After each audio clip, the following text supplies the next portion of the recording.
yang insya Allah hari ini kita akan membahas dari makna ayat dari surat Al-Isra. Surat Al-Isra ini surat yang ke-70 17, 74 surat ya. ke-17. Sorry maaf. Ya. Al-Isra surat ke-17 ya. Lumayan panjang, 111 ayat. Dan di sini ada ayat-ayat yang begitu mulia dan indah.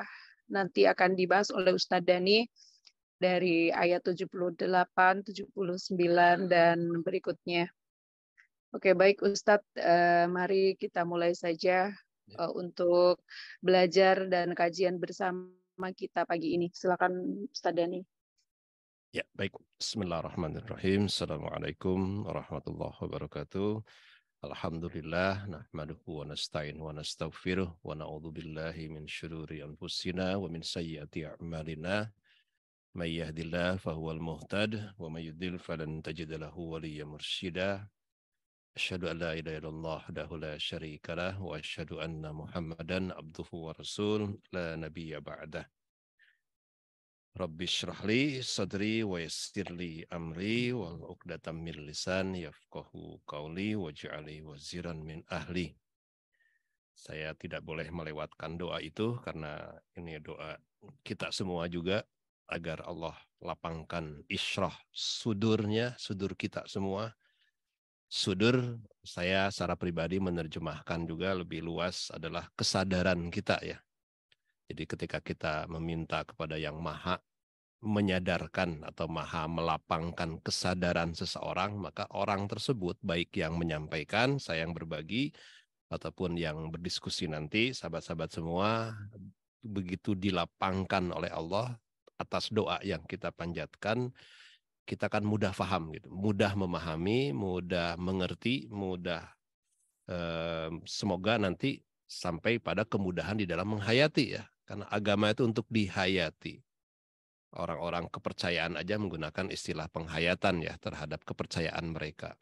Masa agama kita yang kita pegang jauh lebih kokoh ajarannya tidak berhasil kita hayati. Jadi sangat kering kalau kita melihat agama itu sebatas perintah dan larangan, sebatas tata aturan, ini boleh, ini tidak, ini harus begini, caranya begitu. Tapi di balik semua perintah pelaksanaan ibadah bentuk apapun juga, kita belum berhasil menemukan penghayatan di balik setiap ibadah itu sangat rugi, serugi-ruginya.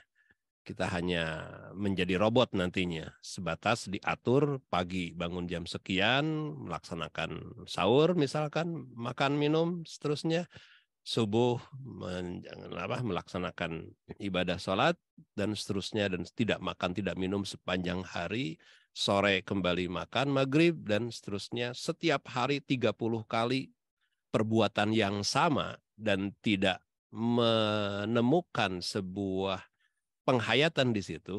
Waduh, sangat rugi besar ya, sangat rugi besar. Sudah diberi kesempatan Allah untuk mencari sesuatu di sini, yang sesuatu itu kalau ditemukan, kata Nabi ya, kalau ditemukan masalahnya, karena banyak yang nggak nemu gitu. Jadi kalau ditemukan, itu si hamba itu sampai bermohon, ya Allah, Ramadan kan seluruh hidup hamba ini gitu. Ini karena tidak semuanya menemukan, jadi tidak tidak ada yang minta sepertinya ya, diduga kuat banyak yang tidak minta agar diramadankan sepanjang hidupnya. Cukuplah sebulan juga udah lumayan, ini ternyata berat melaksanakan ibadah Ramadan ini. Tapi insya Allah kalau hari ini di subuh hari ini kita bisa berkumpul di tempat ini, tentu sudah dibimbing oleh Sang Maha ya. Ada sesuatu yang mudah-mudahan bisa kita gali bersama. Itu doa yang saya sih anggap sebagai bagian dari rangkaian ini ya. Penting sekali memohon kepada Allah seperti itu.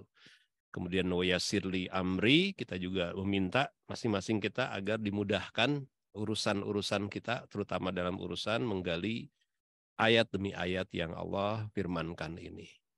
114 surat, 6.236 ayat ini ibarat Kalau saya gambarkan bawang itu ada satu lapisan dibuka, ketemu lapisan berikutnya, dibuka lagi, ketemu lapisan berikut, seterusnya gitu.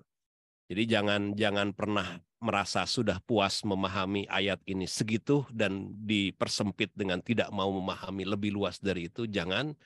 Ini ayat Quran itu tidak seberapa, kata Ali bin Abi Thalib, tidak kecil, tidak sekecil apa yang kita duga gitu maknanya gitu. Jadi kalau Ali bin Abi Thalib mengatakan seandainya aku tafsirkan surat Al-Fatihah dan kemudian aku tuliskan di dalam kitab atas tafsiran yang aku tafsirkan dari surat Al-Fatihah ini, niscaya penafsiranku, ini seorang Ali bin Abi Thalib ya, bukan Rasulullah ya, levelnya di bawah Rasulullah gitu. Tapi beliau mengatakan seandainya aku tafsirkan, maka akan aku tuliskan dalam kitab yang kitabnya itu nanti selesai penafsirannya itu kitab yang terkumpul kemudian diangkut oleh 7 ekor unta gitu.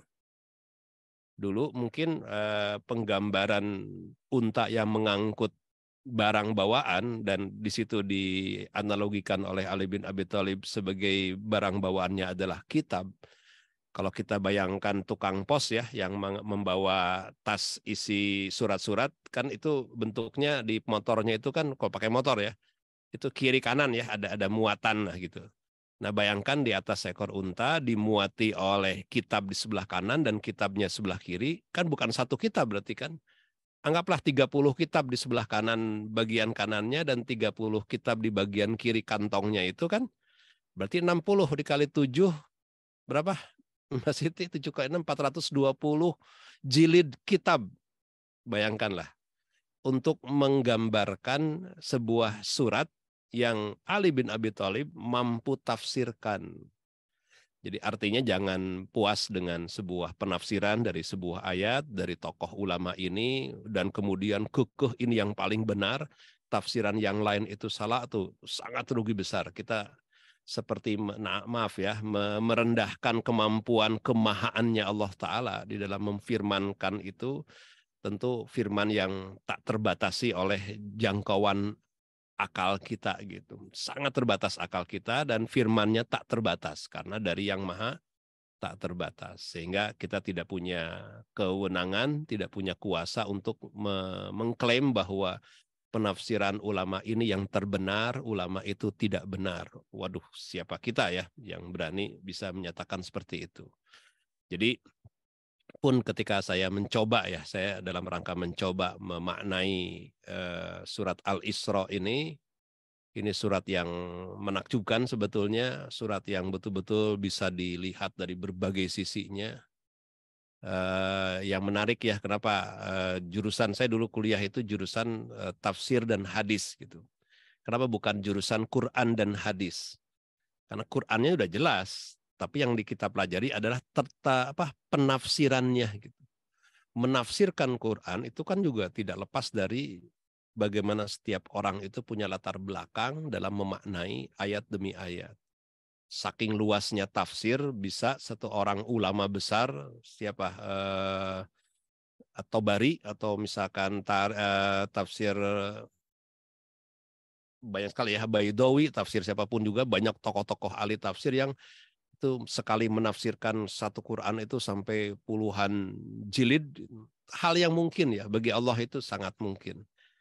Firman-Nya itu dimaknai dengan berlapis-lapis ini. Jadi saya akan mengajak saja untuk melihat bahwa betapa sangat luasnya ayat demi ayat yang Allah firmankan, rasanya mau dipandang dari sudut manapun akan semakin luas, semakin kita tidak tahu apa-apa, justru semakin kecil gitu. Oh, saya itu baru tahu secuilnya ternyata. Itu. Surat Al-Isra, kenapa dinamai dengan Al-Isra, dijuduli dengan Al-Isra ya. Seperti yang pernah disampaikan di pertemuan sebelumnya, bahwa tidak mungkin Allah itu membuat judul surat, kecuali judul itulah yang menjadi highlight-nya dari isi suratnya itu. Al-Fatihah ya terkait dengan kata Fataha itu, membuka sesuatu. Al-Baqarah terkait dengan highlight-nya adalah di urusan sapi betina. Jadi artinya juga persoalan sapi betina bukan persoalan sederhana. Kita hanya melihat sejenis binatang saja bernama sapi, kelaminnya atau gendernya betina gitu.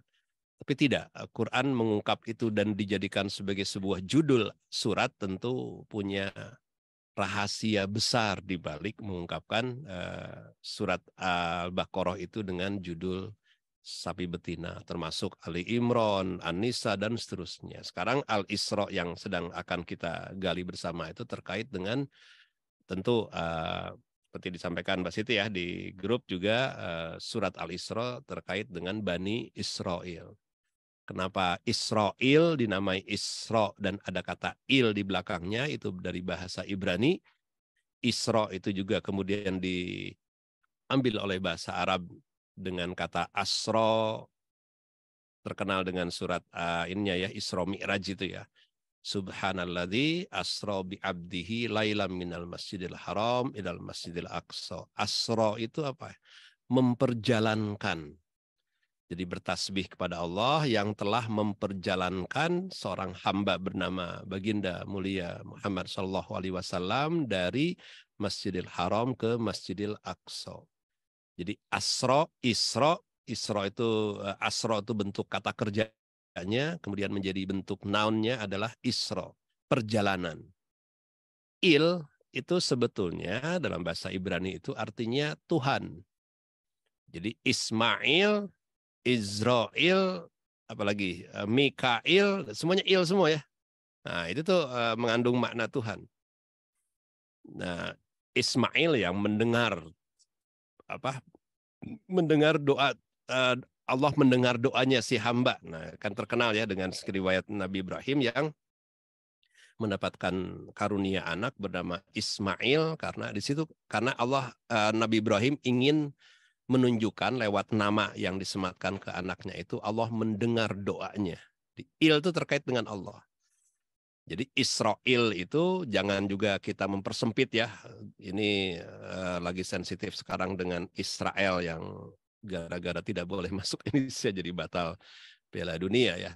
Kita tidak membincangkan hal itu, tapi makna Israel atau hari ini dulu bernama Israel itu adalah perjalanan dan biasanya malam hari perjalanannya. Perjalanan menuju Tuhan.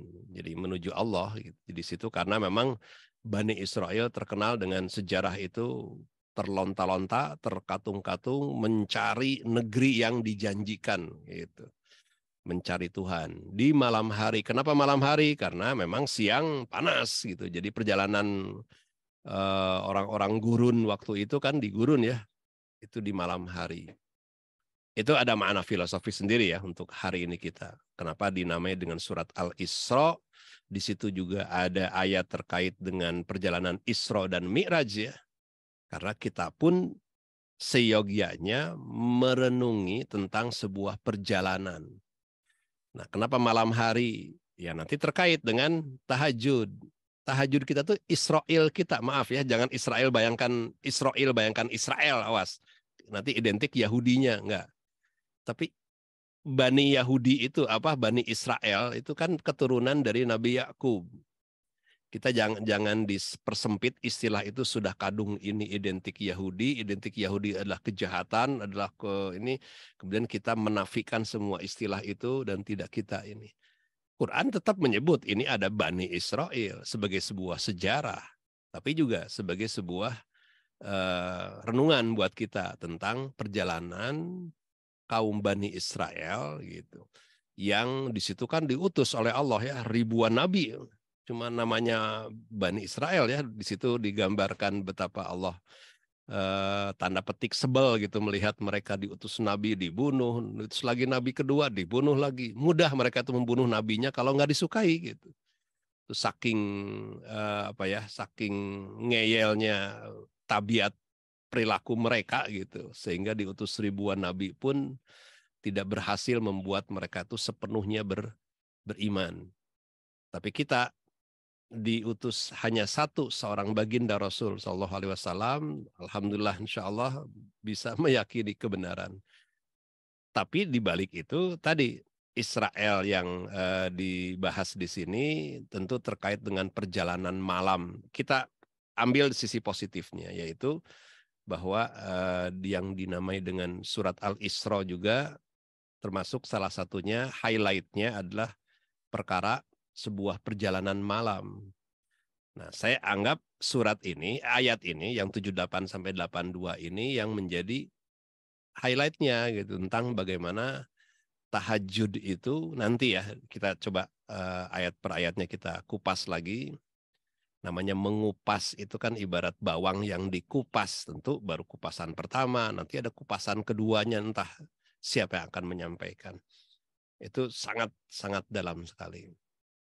Oke ya, saya akan coba share dulu. Iya.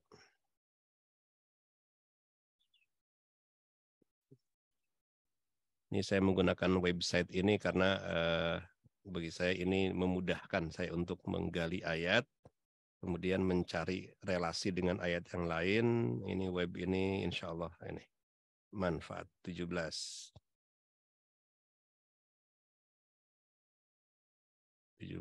ayat 78 sampai 82 ya.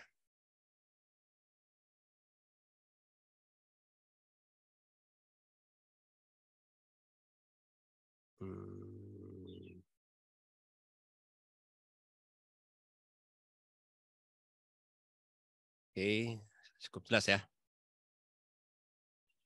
Jadi seruan Allah sekali lagi ketika Allah menyeru yang awalnya adalah seruan Allah kepada baginda Rasul Shallallahu Alaihi Wasallam, ketika itu kemudian hari ini kita baca bersama sebagai umatnya Rasulullah, maka Allah sedang menyeru kita.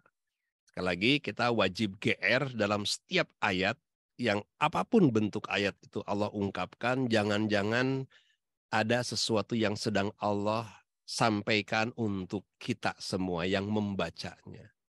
Ini kita pernah bahas ya di pertemuan sebelumnya, ketika Allah menyindir kaum kafirin, kita harus merasa bahwa jangan-jangan ada kekufuran juga yang Allah sedang sindir diri kita. Ketika Allah menyindir orang-orang munafik, jangan-jangan ada juga sisi kemunafikan. Jadi ini tidak bisa kita sekedar memakai ayat hanya untuk menghantam atau menyindir atau menghakimi orang lain gitu. Justru kita harus belajar menghakimi diri sendiri dalam setiap ayat. Ini harus gue banget istilahnya itu ya. Harus terkait dengan ada relasinya dengan diri si hamba ini. Karena Allah sedang menyeru kita semua. Hebatnya itu, Quran tuh hebatnya adalah berlapis-lapis, dalam arti juga ditujukan buat siapa, ketika itu ditujukan disampaikan buat diri sendiri ya kita akan kena sendiri. Tapi apa? Lagi-lagi ketika surat ini diawali dengan Bismillahirrahmanirrahim, kecuali surat At-Taubah, surat ke-9, karena Allah sedang tanda petik sebel dengan kaum kafirin yang melanggar baiat perjanjian.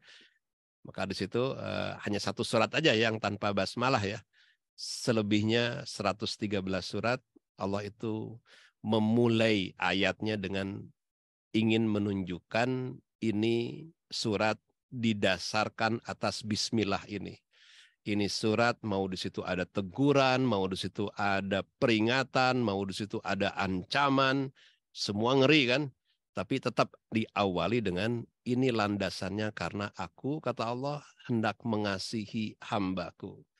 Aku sedang ingin menunjukkan rahmaniyahnya aku, kasih sayang tak terbatas ke semua makhluk, dan rohimiyahnya aku. Beda ya, Rahman dan Rahim. Rohimiyah itu perlakuanku kepada orang-orang spesialku, kata Allah.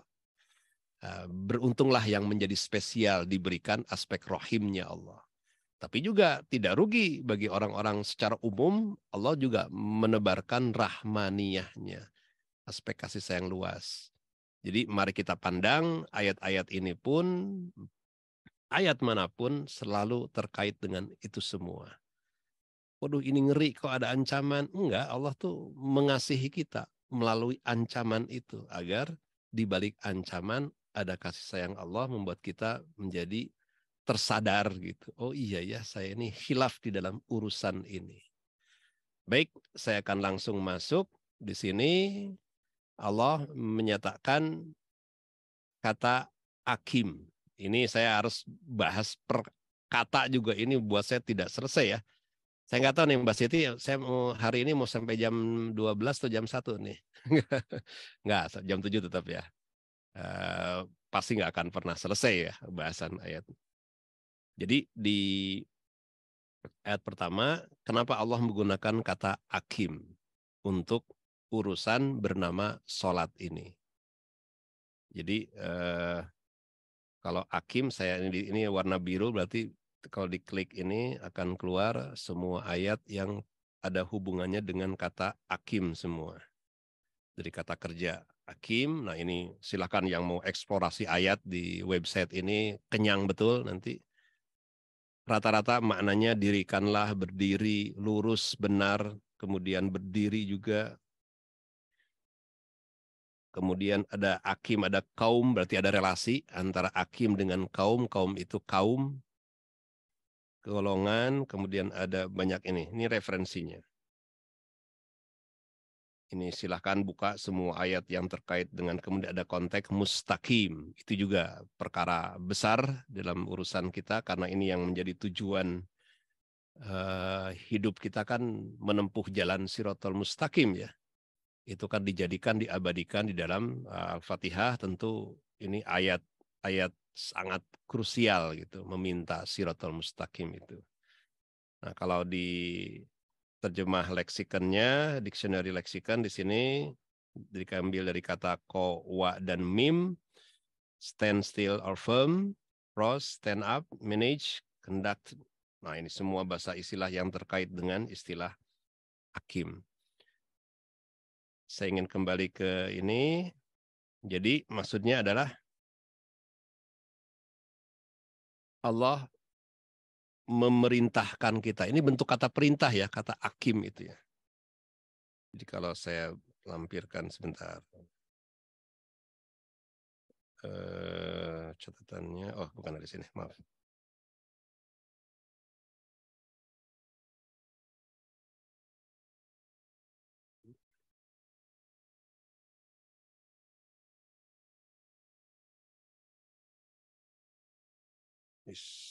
Ini saya pengen warna yang agak berbeda.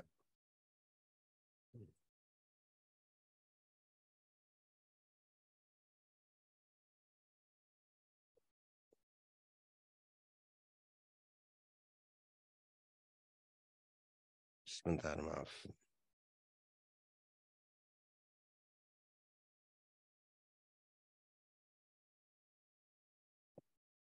Kalau kurang jelas, kabarin ya.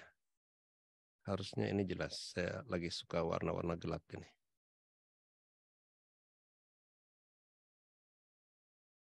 Tanggal 1 April.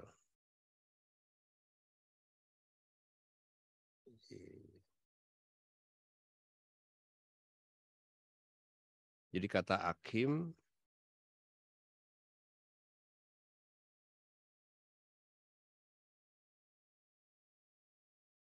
kata koma, berdiri, hakim berdirilah. Nah, tapi kan juga di situ dirikanlah. Kenapa kenapa digunakan kata dirikanlah gitu? Berarti kan sesuatu yang tadinya tidak berdiri. Beda istilah apa? Sesuatu yang tidak berdiri, makna lainnya adalah tadinya berbaring gitu. Kalau berbaring itu artinya apa? Menempelkan, kalau kita sedang berbaring kemudian belum berdiri, bangun gitu dari berbaringnya, dari pembaringannya istilahnya, kan artinya kita masih menempel dengan bumi kita. Ini makna luasnya ya. Jadi ini perintah, kata perintah.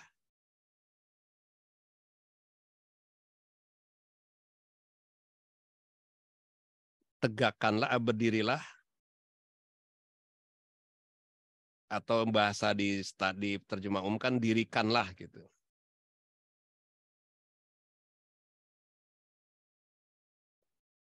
Kita kemudian istilahnya menggunakan mendirikan sholat. Tapi saya lebih pas terjemahnya adalah bukan mendirikan tapi menegakkan. Tegakkanlah.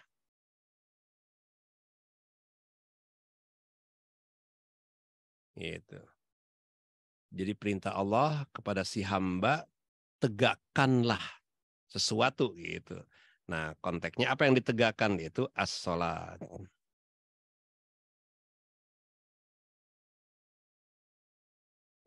Hakim dari kata koma, sebentar saya ini kan dulu di sininya dari. Jadi sholat sebagai sesuatu yang kita harus tegakkan. Nah, di judulnya Mbak Siti ya, saya kenapa menggunakan istilah judul samakah antara melaksanakan sholat dengan mendirikan sholat. Kenapa melaksanakan sholat tidak sama dengan mendirikan? Karena ada hal yang berbeda di situ. Kenapa istilah sholat itu digandengkan dengan perintah ditegakkan, sedangkan istilah zakat ditunaikan, haji ditempuh gitu. Ya huju itu ya menempuh, ya betul-betul fisik berjalan menuju sesuatu, yaitu menuju ke tanah suci gitu. Terus apalagi?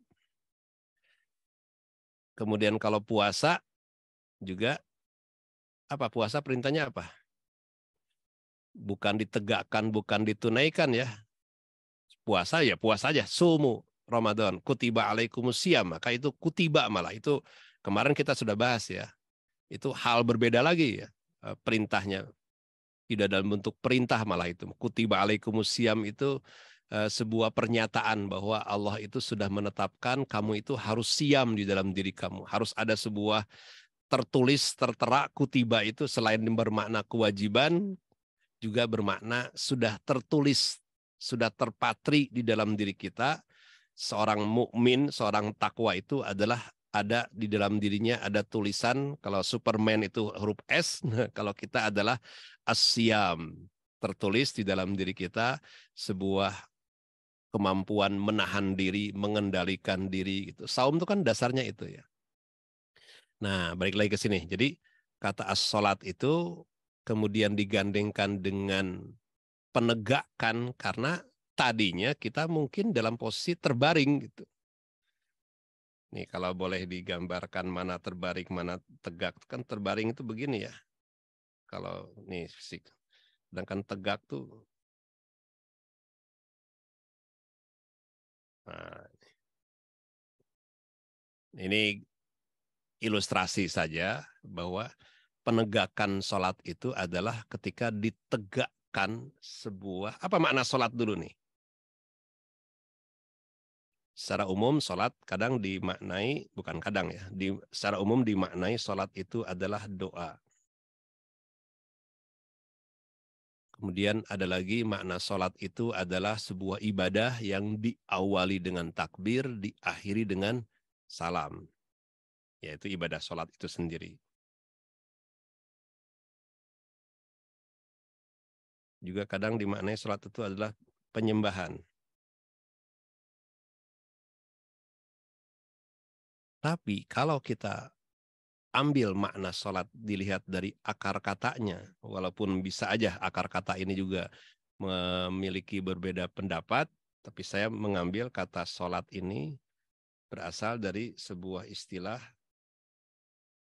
diambil dari kata wasola.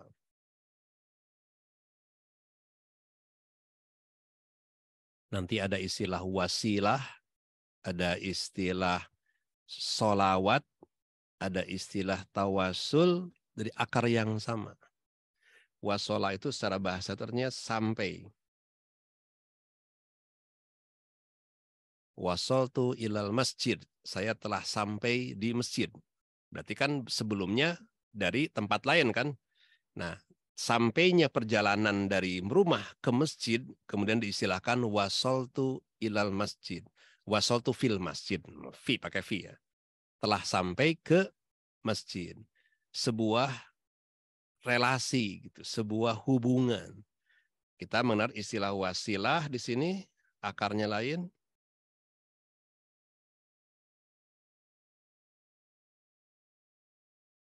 Wasilah itu apalah? Perantara.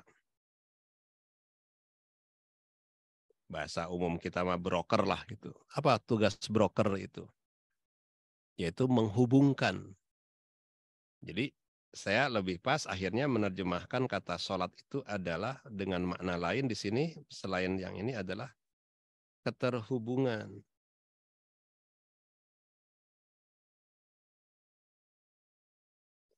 Di situ saya baru paham kenapa ditegakkan gitu.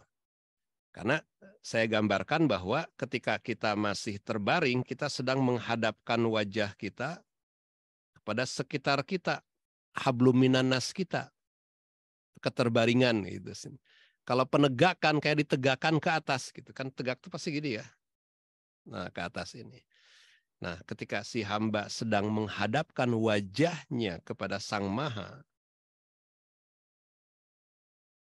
dia sedang menegakkan sebuah relasi keterhubungan antara hamba dengan Allah Ta'ala. Maka disebut sebagai ini sholat.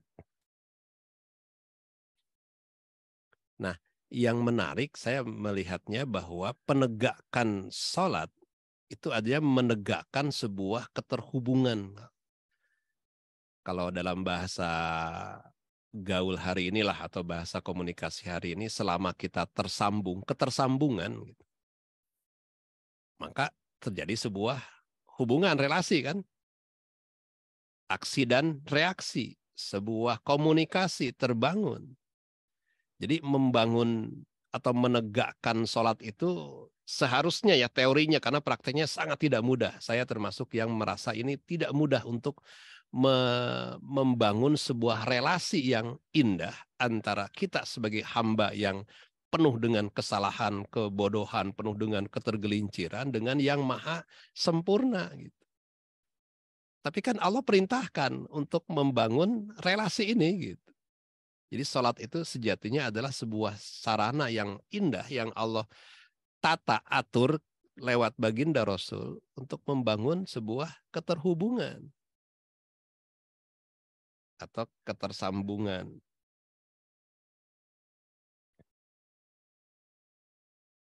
Jadi kalau kita ditanya sebetulnya apa sih definisi khusyuk itu? Ya sebenarnya saya sih bisa aja sederhananya menjawab, orang disebut sholat khusyuk itu adalah ketika terjalin komunikasi. Lah bagaimana saya bisa berkomunikasi antara saya yang kasar, berbadan kasar, berjasad kasar begini, terlihat oleh indera mata ini, dibuat dari unsur tanah, batu, air, tanah, air, api, dan angin, dan udara, apalagi lima unsur itu, dengan zat yang maha tak tersentuh. Gitu. Relasinya seperti apa? Ya itulah keajaiban Allah Ta'ala itu bisa menjalinkan sebuah relasi antara dia yang tak terbatasi dengan kita yang makhluk yang sangat terbatas. Sholat itu kan dalam rangka itu sebetulnya. Gitu. Jadi kalau disebut khusyuk itu yang mana? Khusyuk yang menyambung gitu. Makanya menegakkan sholat harusnya ada sebuah keterhubungan terasa gitu. Ada relatednya gimana sih? Di mana-mana ya sesuatu tersambung kalau satu frekuensi kan. Nah, gimana cara kita menyatukan frekuensi kita dan frekuensi Sang Maha itu? Bukan perkara sederhana. Ya iya, makanya dilatih oleh Allah itu disuruh untuk anggaplah hari ini masih latihan, itu sehari 5 kali gitu. Gimana? Nyambung belum? Oh, belum nyambung. Oke, nanti next asar. Udah sambung belum? Kayak gitulah. Jadi ketika kita merasa ada sebuah ketersambungan, ada sebuah keterhubungan, itu baru disebut sebagai menegakkan sholat. Kalau baru sebatas saya berdiri, ada sejadah di atas kaki saya, kemudian saya menghadapkan diri kepada kiblat, dan saya membaca takbir, kemudian saya membaca iftitah, dan kemudian membaca Al-Fatihah, surat yang saya pilih, kemudian menggerakkan badan saya dengan takbir kepada ruku, berbalik dengan iktidal, dan seterusnya sampai ke ujungnya saya mengucapkan salam sambil kepala dihadapkan ke kanan dan ke kiri, saya baru mengerjakan sholat. Sepakat? Tapi perintah Allah bukan i'malu sholat ya perintahnya. Allah tidak menyuruh kita untuk sekedar i'malu gitu. I'malu itu beramal gitu, atau if'alu, lakukan gitu. Atau apalagi misalkan ini, tapi Allah menggunakan kata akim, tegakkan, dirikan. Jadi tegakkan sebuah relasi ya dari sini kayak gini, dari berbaring menuju ke penegakan kepada Sang Maha ini. Baru disebut sebagai orang yang sedang menegakkan sholat. Jadi ya, saya memaknainya gini, disebut sholat ketika seorang hamba, ketika ditegakkan ya, maka terjalinlah sebuah relasi, ketersambungan, keterhubungan yang continue harusnya, all the time. Ditunjukkan dengan cara apa? Kalimat Allah berikutnya, lidulu kisyamsi ila gosakil lail wa Qur'an al-fajr. Coba lihat. Jadi sholat itu, makanya saya takjub dengan cara Allah mengungkapkan kata ya. Ya Allah Ta'ala ya, maha sempurna. Nggak mungkin salah gitu beliau maaf, dia Ta'ala itu nggak mungkin salah dalam mengungkapkan kata. Kalimatnya kan li dulu kisyams ila, jadi menunjukkan sebuah waktu panjang gitu. Beda dengan kalimatnya akimi sholat fi dulu kisyamsi wa fi gosakil lail wa fi Qur'anil fajr misalkan. Itu poin apa, waktu demi waktu. Satu waktu ke satu waktu. Maaf, waktu-waktu yang 5 ditetapkan, ini kan 3 ya, makanya ini dipegang oleh sebagian madhab, oh hanya 3 waktu sholat itu. Enggak, kita merujuk kepada hadis yang menguraikan definisi tafsir dari ayat ini, itu apa saja. Ya Rasul mengajarkan 5 timing dari subuh, zuhur, asar, maghrib, dan isya. Mohon maaf ya yang bermadhab 3 waktu ya. Tapi jadi ini konteksnya memang 3 waktu, tapi ini juga bukan sekedar aturan fikih bahwa engkau melakukan sholat ketika dulu kisyams. Apa dulu kisyams identik apa coba? Matahari tergelincir itu. Saya kemarin rekaman punten, rekaman diundang, direkam di Gatra TV terkait dengan waktu sholat. Nah, nanti dibahas. Ada kata dulu kisyams di situ. Kalau kita ingin tahu waktu zuhur, disebut oleh ilmu fikih dengan saat matahari tergelincir. Ya ini dulu kisyams itu artinya konteks ketika matahari posisinya tadinya 108 di atas persis sehingga tidak ada bayangan sedikit pun. Kemudian kita tunggu sejenak, begitu bergeser sedikit atau istilah lain adalah menggelincir lah istilahnya itu, kita pastikan ini sudah masuk waktu zuhur. Maaf, saya harus ini baterainya habis bentar.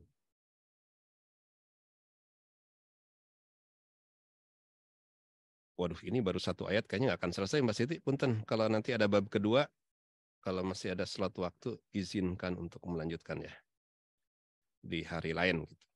Semoga nggak ada sih, jadi saya udah cukup. Ada 1 waktu lagi nih, next. Sebentar, saya tuh mau nulis sesuatu. Nah, di sini aja.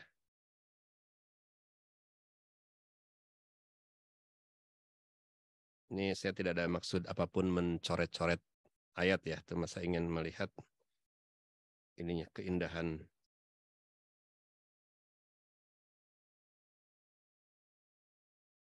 Oh, harusnya bukan di sini, sebentar.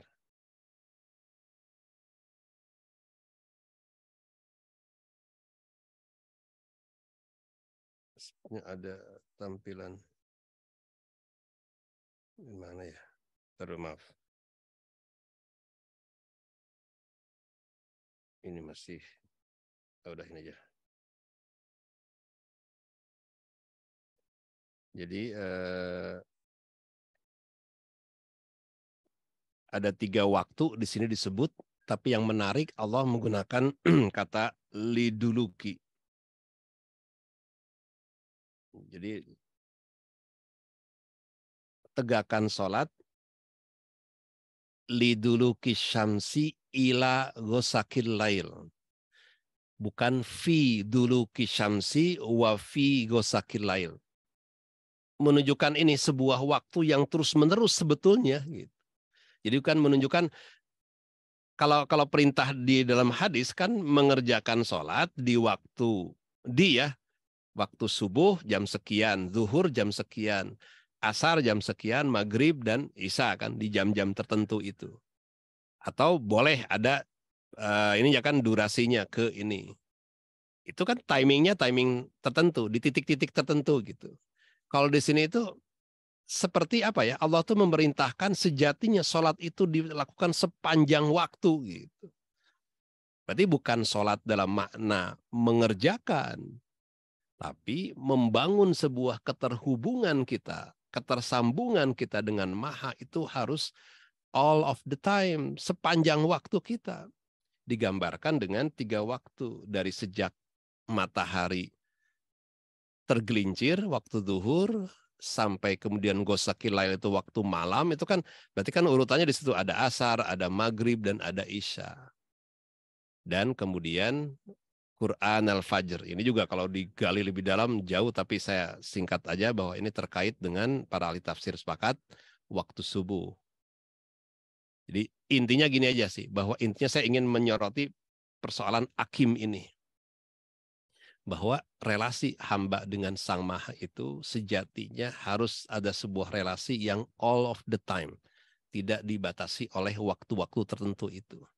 Kalaupun fisik kita, jasad ini diatur untuk menyisihkan waktu, gelar sejadah, kemudian fisik ini juga diatur untuk menghadapkan wajah, lebih kepada untuk menunjukkan bahwa engkau harus meluangkan waktumu. Yang tadinya hablum minannas, sekali ini ganti menjadi hablum minallah. Tapi sejatinya persoalan ketersambungan dengan Sang Maha itu harusnya sepanjang waktu hidup kamu gitu. Itu poinnya sih yang saya ingin bagikan ya. Jadi dan ini liduluki syams ila itu jadi sebuah proses, sebuah jarak yang terus menerus sepanjang waktu gitu. Itu poin awal. Nanti kita diskusikan ya kalau ada hal yang kurang jelas dari ayat ini. Jadi Allah sedang ingin menyapa bahwa penegakan sholat itu ada di dalam ketersambungan, keterhubungan.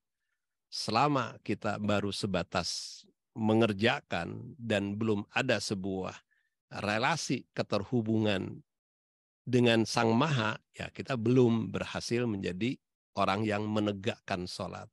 Kita baru berhasil menjadi hamba yang baru mengerjakan sholat. Gitu.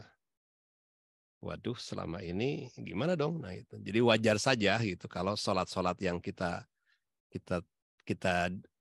kerjakan tidak berbuah kepada tanha anil fasya wal munkar. Karena kita baru mengerjakan. Jadi bukan salah di sholatnya ya. Tapi salah di cara kita memposisikan yang bernama as-sholat. Itu. Sampai di situ dulu. Oke, kemudian Allah kemudian inikan kita juga terkait dengan persoalan tahajud sebagai nafilah.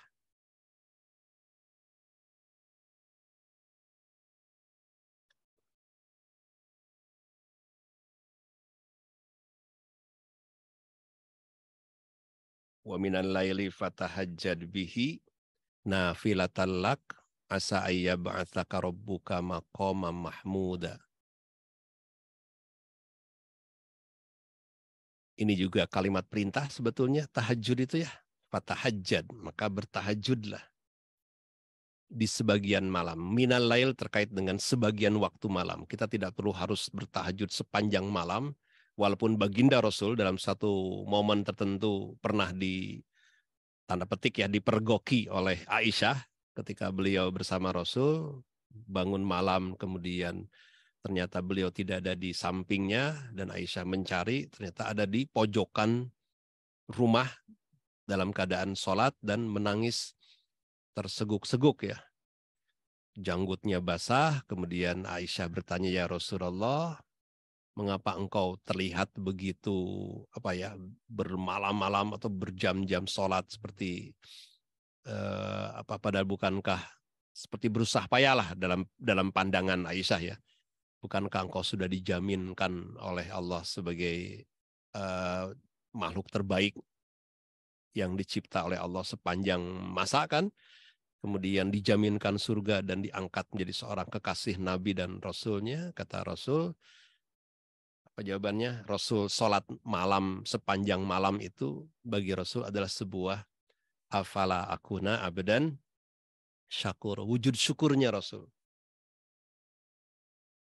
Jadi kalau orang sudah mencapai level puncak dari peribadatannya, penghambaannya kepada Allah, maka menghamba itu bukan sebuah keterpaksaan buat dirinya ya, bukan sebuah sekedar kewajiban yang harus dilakukan, tapi sebuah relasi atas kebersyukurannya dan menikmati rasa syukurnya itu.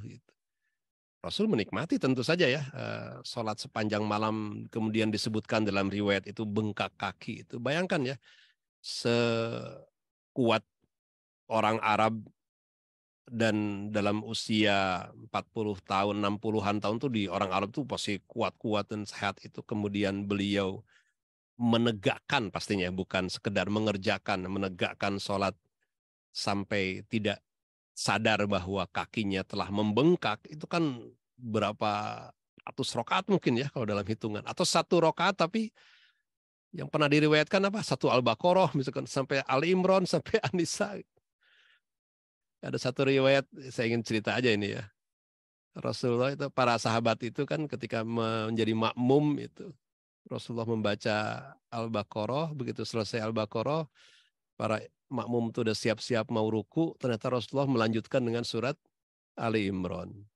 Begitu selesai surat Ali Imran, begitu para sahabat mengira sudah akan melakukan ruku, ternyata disambung dengan An-Nisa. Ya ampun, kan berapa rakaat itu, berapa juz itu ya. Yang lebih menakjubkan ketika beliau kemudian ruku, setelah selesai ya Al-Baqarah, Ali Imran, kemudian An-Nisa. Ini di riwayatnya nggak disebutkan sampai ayat berapanya ya. Penting surat-surat panjang itu. Kemudian beliau ruku. Nah ketika ruku, maka lama rukunya, ini nggak tahu ya, saya antara aneh bin ajaib, tapi ya itulah hadisnya seperti itu ya.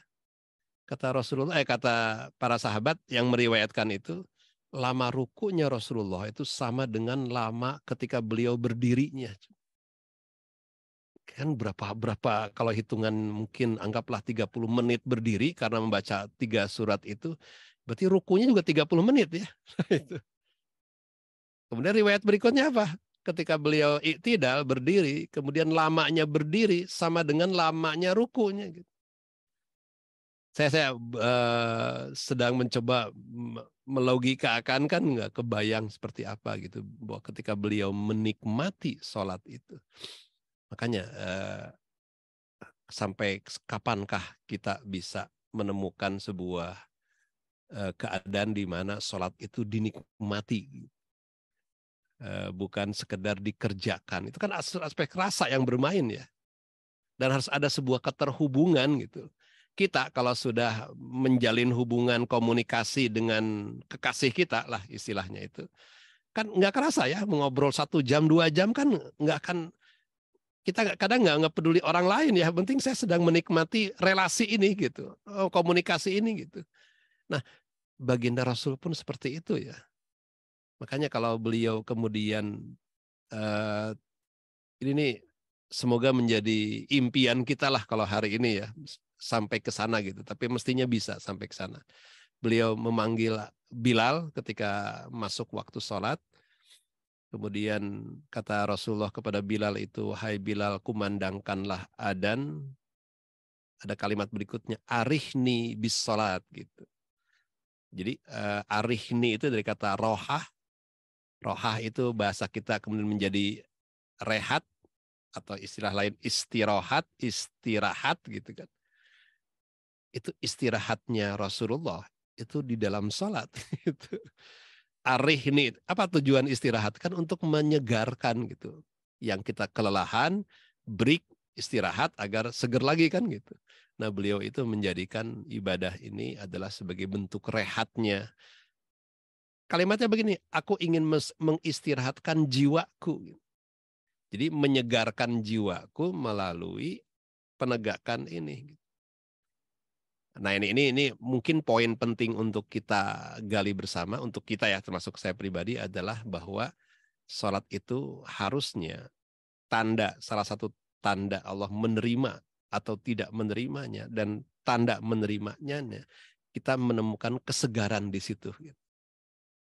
Kita banyak pikiran, banyak persoalan, banyak ini, ketika sujud menyegarkan nggak? Gitu. Kalau sebelum sholat dan setelah sholat tidak ada kesegaran ditemukan, seperti segarnya kita minum di iklan-iklan apa, minuman yang menyegarkan itu. Berarti kita belum mencapai apa yang Nabi mulia ajarkan. Harus menyegarkan loh, harus mendamaikan, harus dirasakan gitu. Sama lapar hari ini, kalau laparnya belum dirasakan nikmatnya lapar itu rugi kan? Yang ada keluhan demi keluhan. Ini oke. Ini tinggal setengah jam lagi, nggak tahu nih baru 1 ayat ini. Kayaknya baru ayat 2 ayat ya. Saya masuk dulu ayat 3 ya, nanti kita diskusikan. Nah, sebentar. Jadi tahajud itu yang Rasul jadikan sebagai istirahatnya jiwanya, termasuk tahajud ya. Dan beliau menikmatinya walaupun tidak sadar kakinya sudah bengkak-bengkak gara-gara saking lamanya berdiri ya. Bagi Rasul adalah sebuah nafilah. Konteks nafilah ini juga kita jangan sampai menjadikan ini sebatas sebuah tambahan, sekedar tambahan biasa gitu. Ini nih saya sedang menyeru diri saya pribadi dulu, bahwa ketika ada hadis kursi yang menyebutkan seseorang itu tidak cukup dengan ibadah wajib fardunya. Maka beliau pun menambahkan dengan, bukan beliau sih, karena kepada hadis kursi itu, si hamba itu menambahkan ibadahnya dengan nafilahnya, sehingga membuat aku mencintainya. Jadi gini, saya bisa katakan begini, kewajiban sholat itu karena kita melaksanakan perintahnya. Tapi ketika kita mampu menambahkan dengan nafilah, seperti di ayat ini, kita sedang ingin menunjukkan cintanya. Jadi kalau kita ingin dipandang oleh Allah sebagai hamba yang ingin dicintai dan mencintainya, kita akan dengan sukacita melaksanakan ibadah nafilah. Karena di situ Allah sampai mengatakan begitu, ketika si hamba melakukan fardu, kemudian tidak cukup dengan fardu dan dia menambahkan dengan nafilahnya, sehingga aku pun akhirnya mencintainya. Dan ketika aku mencintainya, kata Allah ya, ini hadis kursi, maka aku akan menjadi matanya di mana dia melihat, akan menjadi telinganya di mana dia mendengar, dia menjadi ya seperti itu. Jadi apa ya, menggambarkan sebuah relasi yang sangat indah. Saya melihat dengan penglihatan Allah Ta'ala, saya mendengar dengan pendengaran. Kan agak aneh kalau dalam bahasa hari ini gitu. Tapi intinya di balik kalimat itu, hadis qudsi itu untuk menunjukkan kalau sudah sampai pada amalan nafilah, maka dia kemudian tergolong sebagai hamba yang dicintai. Maka sukanya Allah adalah juga sukanya si hamba. Gitu maksudnya. Jadi seia sekata dengan Sang Maha. Kan buat hari ini kita kok bisa ya? Ya bisa harusnya. Itu poin kedua ya. Oke, saya mau masuk dulu ke ini. Asa ayyabathaka rabbuka maqamah mahmudah, clear ya. Karena kemuliaan dudukan makom yang terpuji itu, sebagaimana Rasul juga sudah mencapai makom itu, adalah saat seseorang sudah bisa menjadikan nafilahnya itu menjadi, bukan mewajibkan yang sunnah ya, saya tidak bermaksud mengatakan begitu, tapi ketika yang wajib sudah tuntas ditunaikan, kemudian dia menikmati yang sunnahnya itu. Kita masih rada-rada mikir ya, kita tuh dengan saya soalnya. Tenang, ini sholat sunat nggak ya, sholat sunat nggak ya? Masih mikir dulu gitu. Padahal justru saya sering menyampaikan sholat wajib itu ibarat kita makan nasinya, dan sholat sunat itu ketika kita menikmati bumbunya, itu, menikmati lauk pauknya. Jadi kalau kita baru sebatas makan nasi aja ya, kan kering ya, hambar gitu. Nah, bumbu-bumbu yang membuat nikmat makanan itu gitu, atau lauk pauknya yang membuat makanannya menjadi lengkap, sempurna, yang kita makan dinikmati adalah di ibadah-ibadah nafilahnya. Jadi kelezatan sholat sebetulnya lebih akan dijaminkan, dirasakan justru ketika yang fardu sudah ditunaikan dan yang sunnah juga berhasil dinikmati. Terasa berbeda. Cobain aja. Nah, juga alat ukur ya, kalau kita mulai malas untuk sunnahnya pasti ada masalah di dalam relasi. Kata itu, ini problem persoalan komunikasi kita dengan Sang Maha. Saya ingin menyoroti ayat yang ini, yang berikut ini, wa qur rabbi adkhilni mudkhala sidqi wa akhrijni mukhraj sidqi waj'alni min ladunka sultanan nasira, adalah terkait dengan sebuah doa kita semua juga bermohon kepada Allah. Kata sidik ini, sidik, kemudian kita sering mendengar kata sodakoh, sifat sifat Rasulullah sidik. Kemudian Abu Bakar juga dikenal sebagai Abu Bakar Siddiq karena terkenal beliau dalam riwayatnya dengan tegas menyatakan ketika Rasul bercerita tentang Isra Mi'raj, beliau menyambut dengan kata-kata sodakta ya Rasulullah, engkau benar ya Rasulullah. Di Siddiq itu bisa bermakna benar, juga bermakna jujur, kebenaran yang jujur diungkapkan gitu. Sodakoh juga maknanya itu sebenarnya, ada relasi ke situ. Sodakoh itu ketika kita mengeluarkan uang menunjukkan kebenaran ajaran Allah gitu, bahwa meringankan beban orang itu sebuah hal yang perkara yang sangat indah. Menebarkan kebaikan itu perkara itu kan Allah sedang ingin melihat ini kebenaran yang aku ungkap ini disepakati oleh si hamba. Gitu. Jadi kejujuran mengungkapkan kebenaran dalam arti itu salah satunya diwujudkan ketika kita mengeluarkan sedekah.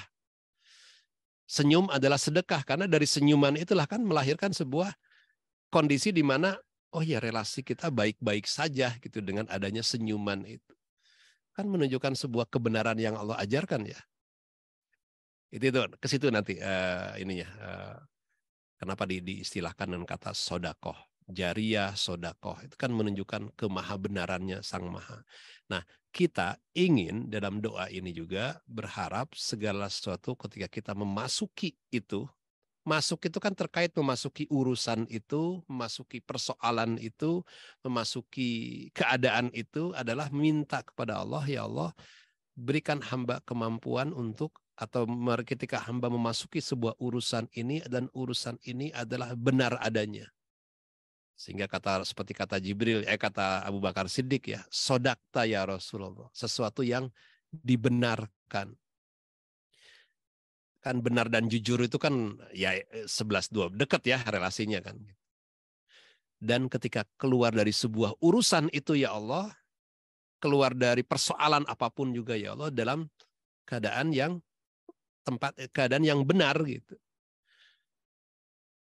Waj'alni min ladunka sultanan nasiro, dan jadikan aku dari sisimu sultan yang nasiro. Nih sultanan nasiro banyak sekali tafsirannya. Ada yang mengatakan itu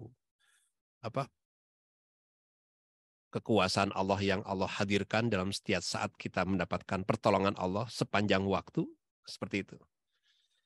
Di bahasa lain kadang juga dimaknai sultan itu adalah maaf saya tidak maksud tidak bermaksud kepada kesaktian ya, apa kesaktian nggak enak ya bahasanya. Sultan itu kekuatan gitu. Dalam bahasa para waliullah, mereka itu disebutnya karomah istilahnya. Mungkin ya gambaran itu. Bahasanya Rasulullah itu mukjizat. Bahasa kita hari ini ya karunia Allah aja gitu. Contoh misalkan, nih saya baru dapat cerita nih dari salah seorang jamaah yang tinggal di Jepang, suami istri, punya 2 anak yang masih kecil, SD dan TK kalau nggak salah. SD kelas 1 ya, masih dengan kelas 6 gitu. Nah, bapaknya ceritanya kan barang banyak menyuruh untuk banyak menyarankan tidak membawa anak ya di Ramadan ini. Ini 2 hari 3 hari kemarin ceritanya beliau itu.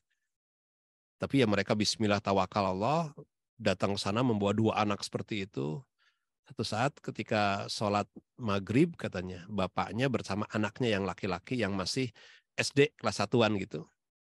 Sholat di situ pas kebetulan ketepatan sholat dekat Ka'bah gitu. Pas dapat lagi umroh kalau salah masih umroh belum ke ini keburu maghrib di situ sholat. Kemudian kalau istrinya dengan anak yang perempuan yang kakaknya ini di tempat jamaah perempuan. Selesai maghrib itu Sultan Nasiro tuh yang saya sebut sultan tuh kayak gini. Kan hanya niat aja gitu, pengen Hajar Aswad. Begitu berdiri bareng anaknya ya, itu Allah tuh berkehendak untuk kemudian membuat sang askar yang jaga jaga masjid jaga Hajar Aswad itu langsung diangkat dibantu untuk dibuat bisa mencium Hajar Aswadnya itu. Ditolong sepenuhnya. Itu pertolongan tuh kayak gitu ya. Kuasa Allah itu. Sultan Nasiro tuh bisa dalam aspek yang simpel tuh begitu. Orang nggak akan pernah bisa menduga ya bahwa anak kecil justru anak itu yang membawa berkahnya gitu. Nggak ada celaka, nggak ditarik apa gitu, nggak mengalami apa gitu. Dibantu, dilindungi gitu. Termasuk istrinya juga kan masuk ke Hijri Ismail. Banyak cerita lah yang. Tapi di situ saya ingin menyatakan bahwa kalau ada sebuah niat yang tulus dalam sebuah upaya urusan-urusan kita, meminta dengan doa ini juga indah sekali sebetulnya. Ya Allah, berikan hamba kemampuan untuk bisa memasuki urusan ini. Jadi adkhilni mudkhala sidq itu tidak terkait hanya perkara masuk sebuah rumah, enggak. Memasuki sebuah urusan apapun gitu. Dengan mudkhala sidqin, dengan tempat masuk yang sidik, yang benar, didasari kejujuran, didasari pengenalan Allah Ta'alanya, mengenal betul dan benar di dalam menjalankannya. Dan keluar dari urusan itu juga dalam keadaan sidik, jujur, benar, dan betul-betul di dalam kebenaran lah istilahnya. Dan meminta kepada Allah agar diberikan sebuah penolong. Gitu. Kalau bahasa hari inilah ya. Nggak mungkin kalau karomah terlalu mulia bagi seorang waliullah soalnya itu khusus apalagi mukjizat. Naudzubillah, kita tidak dalam konteks menjadi nabi, bukan. Jadi buat kita adalah ya Allah anugerahkan pertolongan demi pertolonganmu dimanapun apapun keadaan yang kau hadirkan, disitulah. Seperti itu.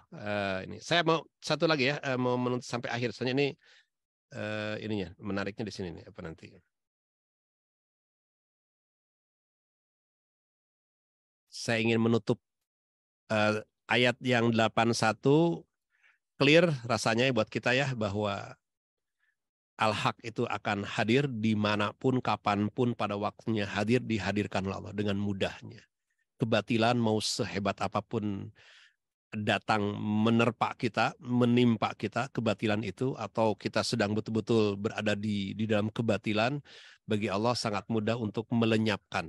Gitu. Itu intinya itu aja. Jadi kalau kita melihat ada sebuah kebatilan di negeri ini, ya ada waktunya kan. Ini gara-gara anaknya melakukan penganiayaan kan, kebatilan seantero satu departemen itu kan dibongkar oleh Allah kan gitu. Mudah bagi Allah ya. Dan kalau sudah waktunya diselesaikan, selesaikan aja kebatilan itu. Innal batil kana zahuq. Artinya untuk kita juga harus yakin, hakul yakin, memegang keyakinan bahwa jika ada sebuah kebatilan di depan mata kita dan kita belum mampu, yakin aja Allah yang akan memiliki atau memberikan kemampuan. Entah lewat lisan kita, tangan kita, atau lewat orang lain. Yang jelas nggak akan pernah abadi kebatilan itu. tapi kebenaran akan selalu hadir dan abadi. Saya menutup dengan ayat yang ini, karena ini ayat terakhir. Konon katanya, ini saya sebut konon dulu ya. Konon katanya Quran itu menjadi penyembuh. Benarkah Quran itu menjadi syifa yang menyembuhkan, baik kesembuhan secara fisik ataupun kesembuhan secara jiwa, secara batin? Ya, secara teori itu benar adanya. Tapi kenapa tidak kita rasakan secara langsung oleh semua kita, umat Rasul, bahwa Quran itu syifa loh. Kan lama-lama jadi semacam ini aja ya, semacam apa, iklan yang mungkin orang juga, ini benar nggak ya? Nah, karena tidak langsung membuktikan. Ternyata Allah menghendaki ada syarat ketentuan berlaku. Quran itu menjadi syifa. Buat siapa syifanya? Ternyata bukan buat semua orang. Syifa bagi ini. Jadi harus kita hadirkan sebuah perenungan ya. Ya Allah, seandainya Quran ini menjadi syifa, penyembuh, apapun persoalan, menyembuhkan dari masalah, menyembuhkan. Kan kesembuhan itu bukan sekedar fisik, jangan-jangan bahkan katanya fisik ini pun dipengaruhi oleh batin kita ya, oleh jiwa kita ya. Jiwanya sehat, maka fisik pun akan mudah sehat gitu. Nah, fisik tidak sehat, sebenarnya ada problem di dalam jiwa kita, ada ketidaksehatan juga karena kemampuan self healingnya tidak terbangun gitu. Harusnya ya, batin yang sembuh, yang sehat walafiat itu akan menyembuhkan fisik gitu.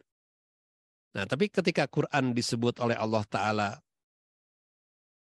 merupakan syifa, maka ini bukan hanya syifa ya, yang kedua adalah rahmat juga. Ini ada dua hal. Pertama sebagai syifa, dua sebagai rahmat. Ini harus digarisbawahi juga.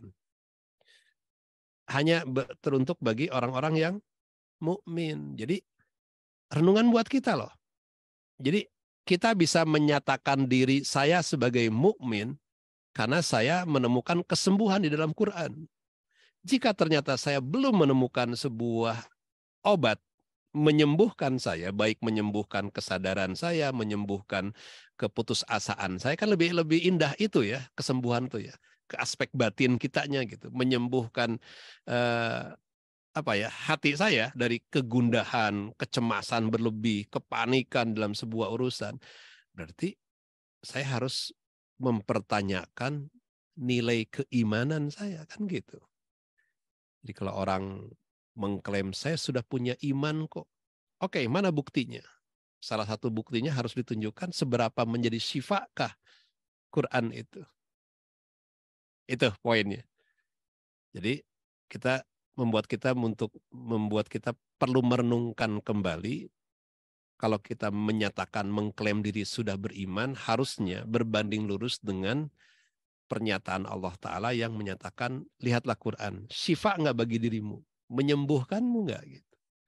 Kalau sebatas bacaan wajib, ya saya baca, saya ini selesai hataman Quran, alhamdulillah ada rasa syukur, tapi secuil ada kesombongan, ada ujubnya, kan belum syifa, berarti itu tidak menyembuhkan, bahkan menjadi penyakit. Naudzubillah ya. Quran bisa menjadi penyakit buat kita, bisa loh. Dari baca Quran, kemudian ditampilkan, dibagikan, memang merujuk kepada surat Ad-Duha binikmati rabbika fahadis yang kemarin kita bahas. Segala karunia Allah termasuk karunia bisa membaca Quran itu silahkan disebarkan, di-share gitu. Tapi kan konteksnya bukan konteks untuk menunjukkan Allah mulia ya, memberikan kita kemampuan baca Quran, tapi untuk menunjukkan saya sudah baca Quran loh, kan gitu. Ini nggak mudah ya.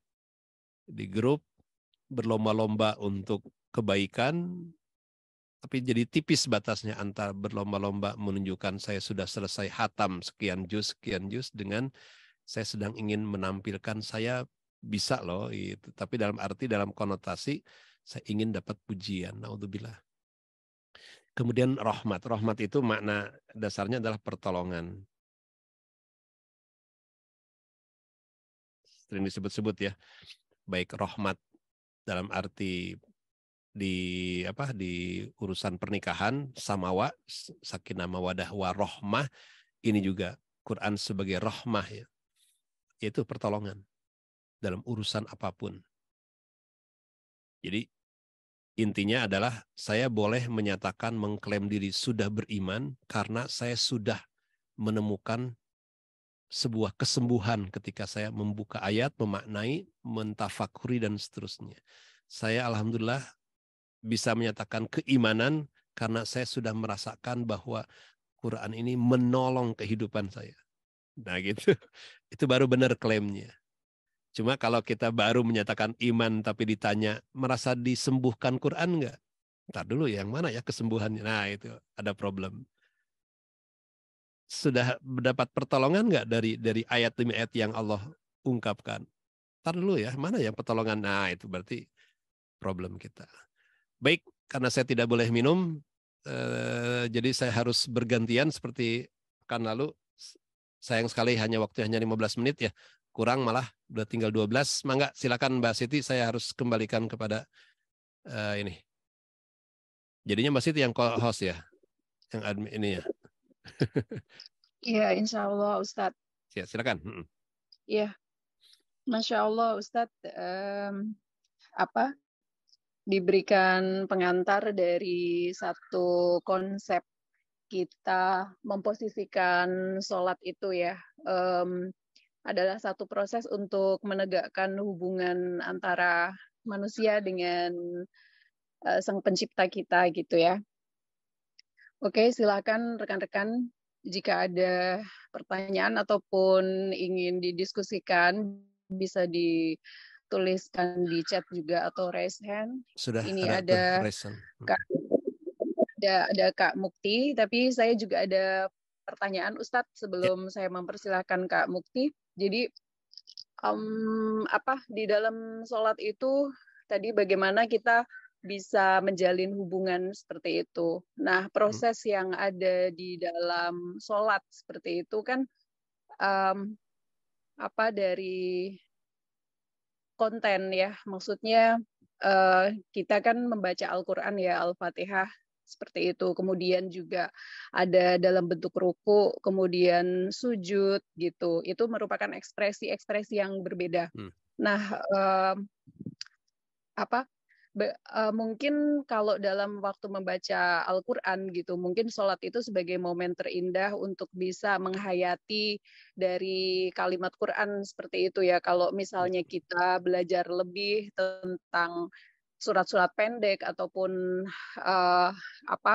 makna dari surat pendek yang kita baca yang kita pelajari dan kita bawa dalam sholat, mungkin kita bisa jauh lebih menghayati proses yang ada di dalam sholat itu gitu. Yang ingin saya gali sebenarnya di dalam sholat ini bagaimana bisa membawa satu tadi ada sholat itu sebagai momen untuk merehatkan jiwa, kemudian juga menyucikan jiwa kita, memurnikan niat kita, dan istilahnya kayak direction kita itu satu kepada Allah gitu ya.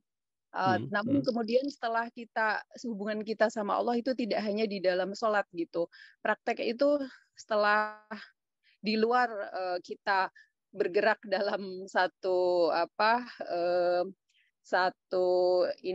proses sholat itu kan kita disuruh untuk bertebarlah di muka bumi dan seperti itu ya. Nah, saya ingin bagaimana sebuah satu edukasi atau maksudnya saya lihat sholat itu sebagai proses edukasi diri juga ya untuk menjadi diri yang baik.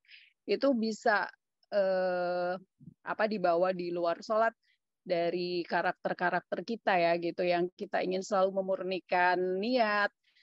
Jadi saya luar biasa ya, kadang kita misalnya dalam bekerja atau berjualan gitu ya, berdagang gitu, memurnikan niat gitu. Tujuan kita bukan mendahulukan diri kita gitu.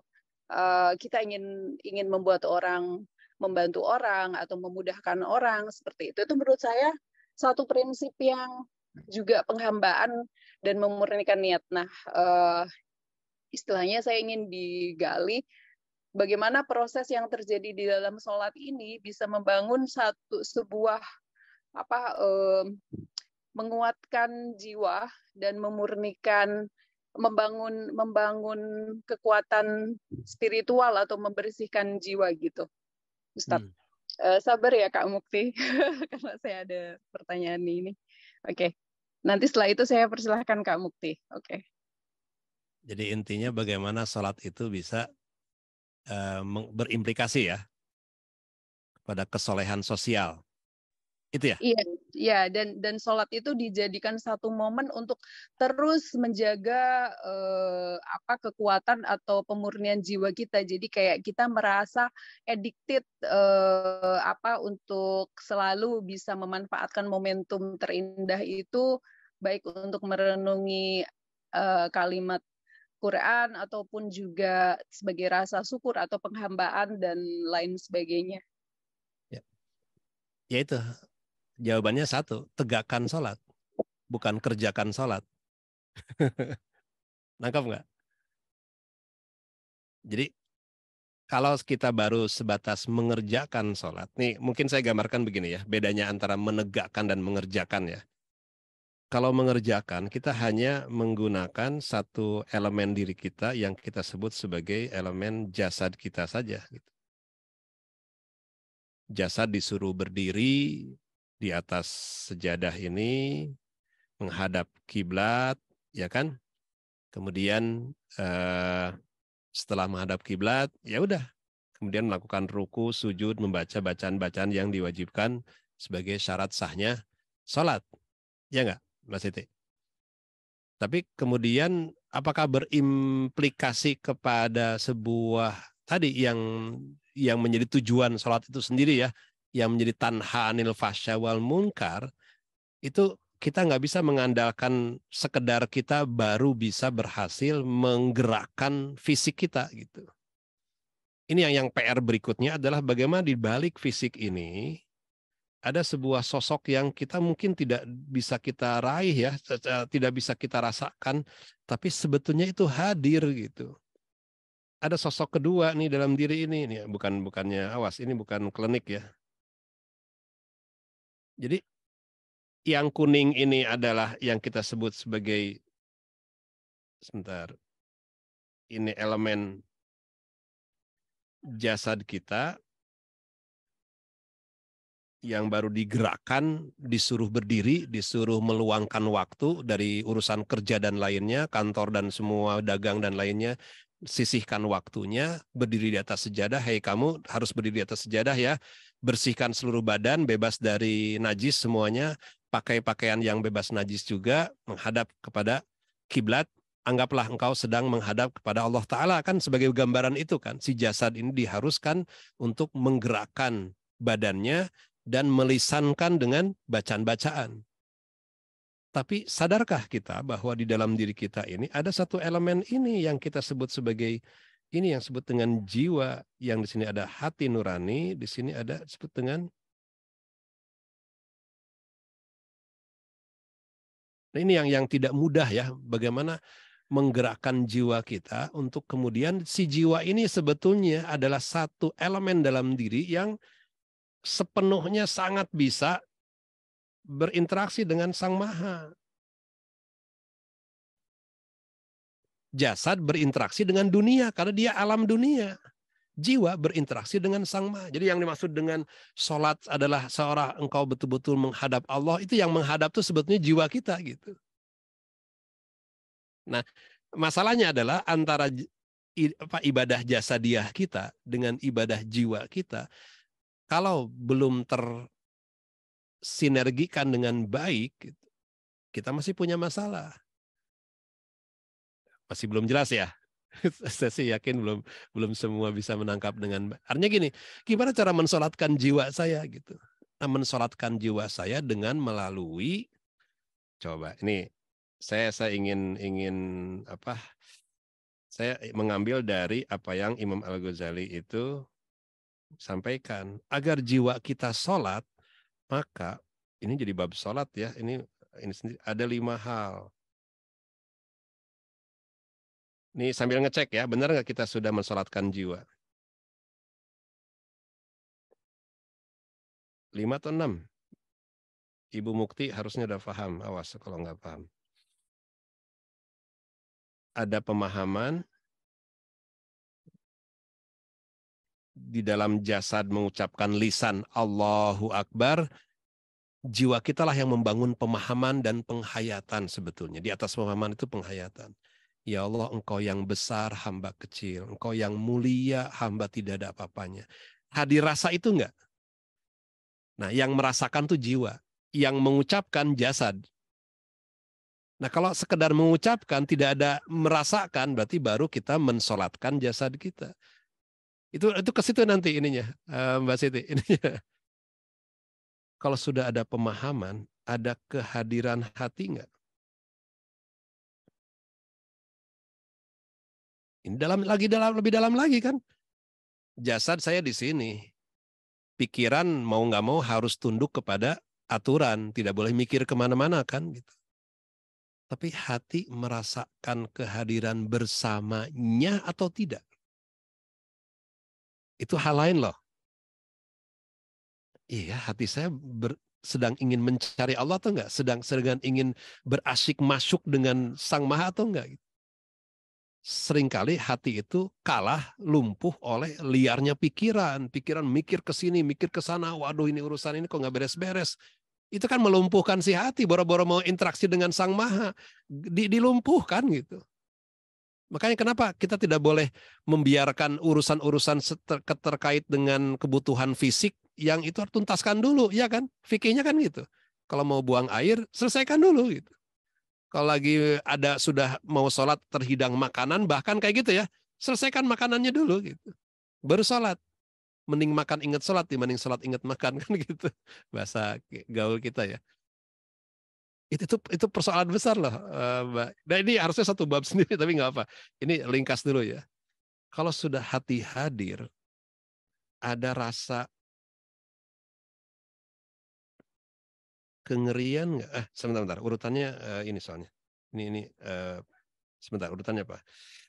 Ada penghormatan nggak?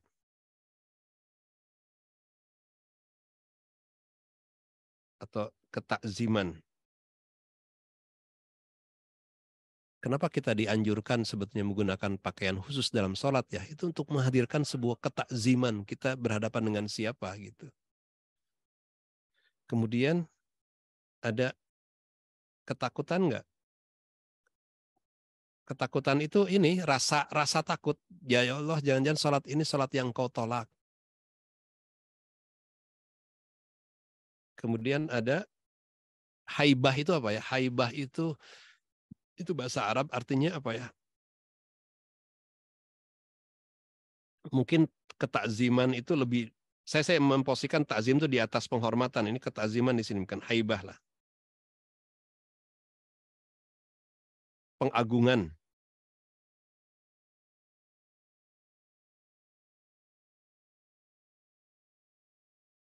Ini kengerian.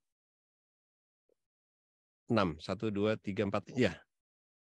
Nah ini hal-hal yang tak tersadarkan secara umum di antara kita. Coba, jasad sudah sholat, termasuk menjawab pertanyaan ini ya, pertanyaan Mbak Hafni, bukan, ada lagi sebelumnya dari Mbak Afifah ya. Orang sudah sabar, sudah sholat, kenapa pertolongan belum juga hadir? Sholat yang mana yang memancing pertolongan Allah? Saya sih yakin, sholat kalau sudah ada aspek semua ini. Untuk membangun 6 aspek ini butuh kesabaran gitu. Sabar ini mendasari. Sabar itu apa ya? Bahasa terjemahnya ada tenang hati. Hati harus tenang untuk bisa membangun pemahaman yang baik, membangun kehadiran hati, merasakan sebuah penghormatan.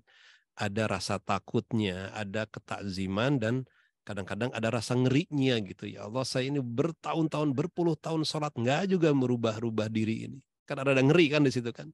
Tapi ini harus dikombinasikan, harus jadi sebuah rasa seperti rasa yang diaduk-aduk lah gitu. Tapi untuk sebuah kebaikan, kayak diputer gitu. Jadi kalau ibarat ini tuh 6 hal itu kayak 1, 2, 3, 4, 5, 6, 1, 2, 3. Jadi kayak gitu, dibikin sebuah dinamis, sebuah gerakan dinamis gitu.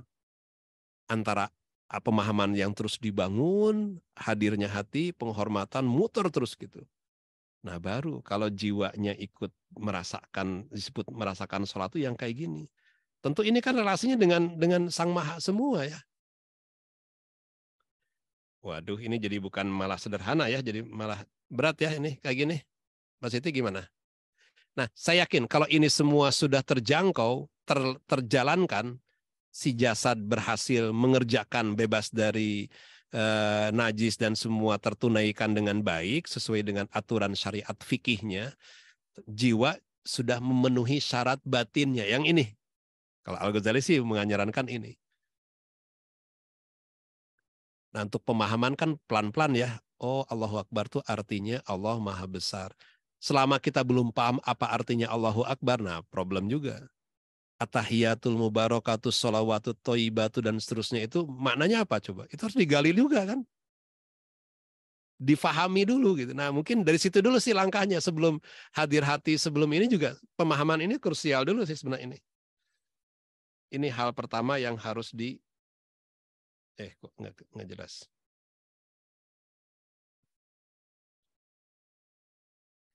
Ini pemahaman ini hal pertama yang harus ini dulu, digali dulu gitu. Ya hari ini membangun pemahaman ya yang sedang kita jalankan sama-sama ini.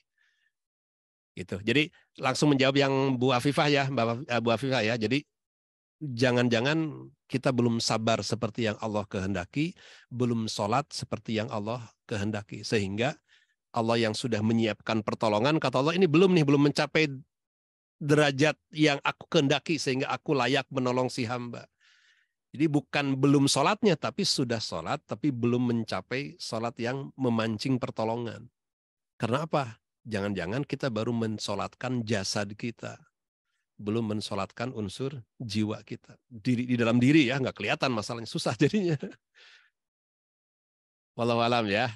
Semoga ini membantu. Dan dari situ baru nanti apa yang tadi Mbak Siti sampaikan itu, efek daripada jiwa dan raga, istilah kita kan jadi jiwa raga yang sholat, maka buahnya pasti melahirkan kebaikan ditebarkan, kesolehan sosial juga akhirnya terbangun. Harusnya begitu sih teorinya. Gitu. Semoga tidak puas ya Mas Siti ya.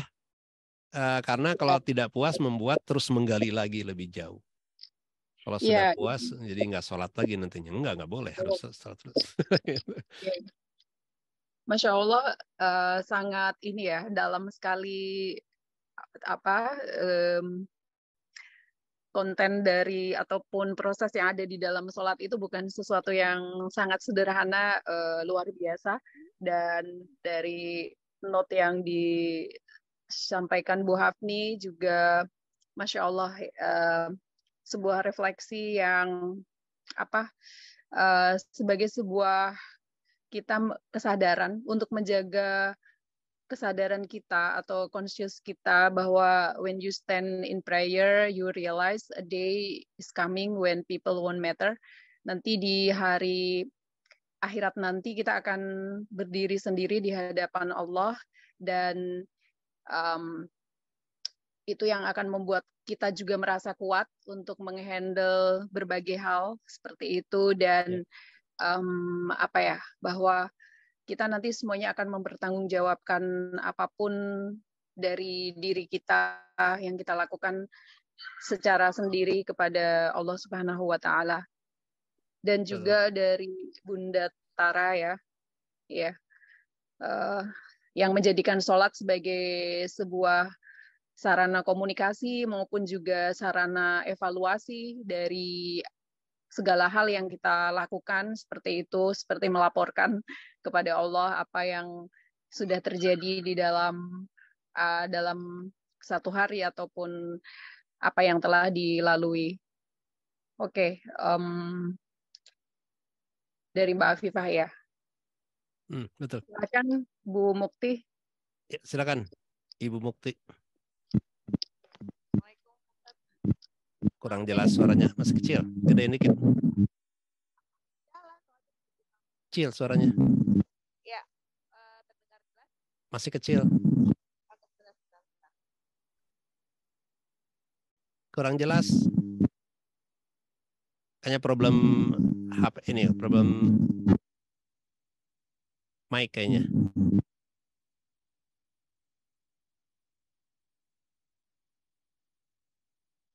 Mbak Mukti.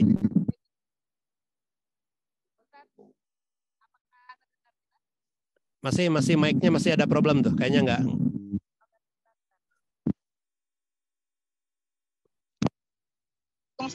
Nah, itu agak mending. Iya, nah, itu baru jelas. Pantesan.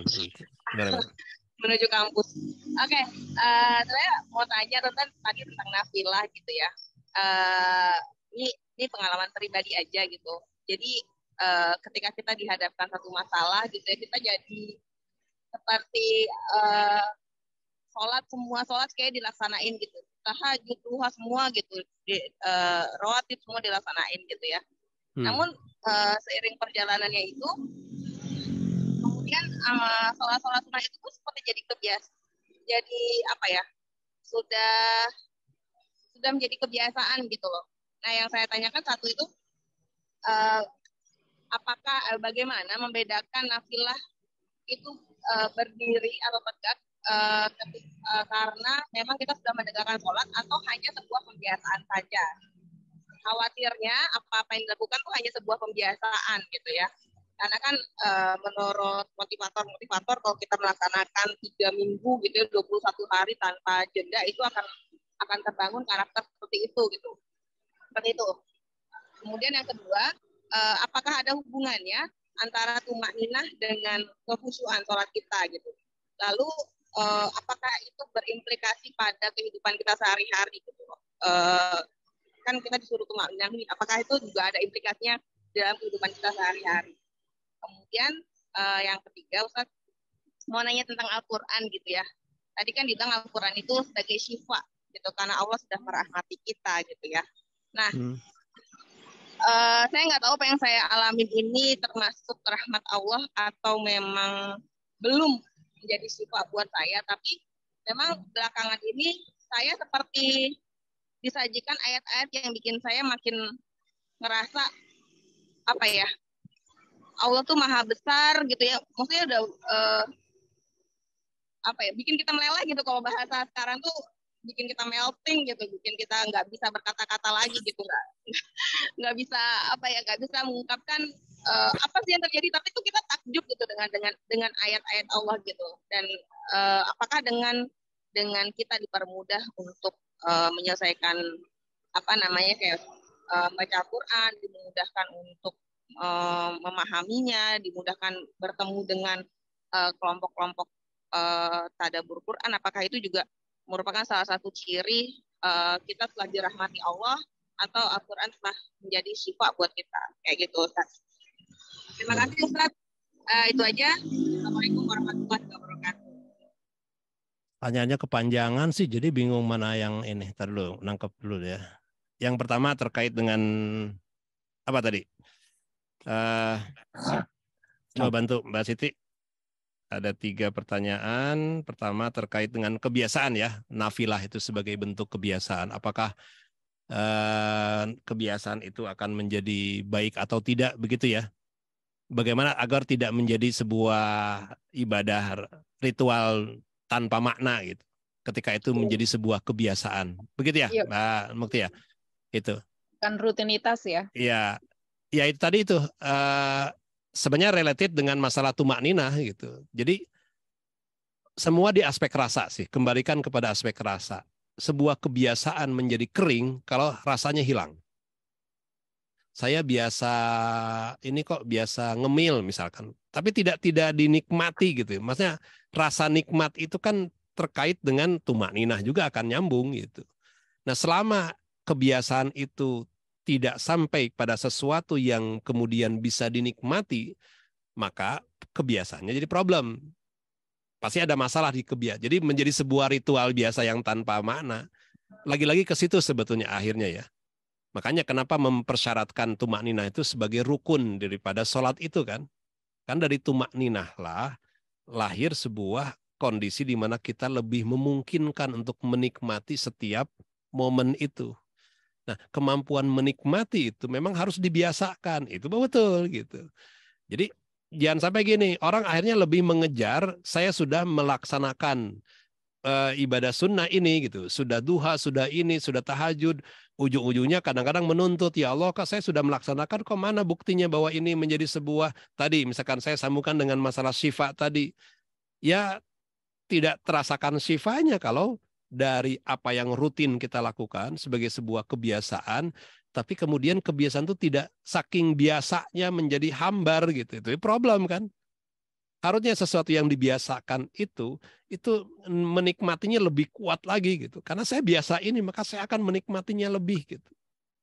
Jadi saya maksud saya gini, semua dikembalikan akhirnya kepada selalu aspek hati kita, rasa kita. Apapun bentuknya, orang hanya bisa 2 rakaat sholatnya gitu. Tapi dari 2 rakaat itu terbangun sebuah tafakur yang dalam gitu. Dari 2 rakaat itu dirasakan nikmat yang sangat dalam gitu.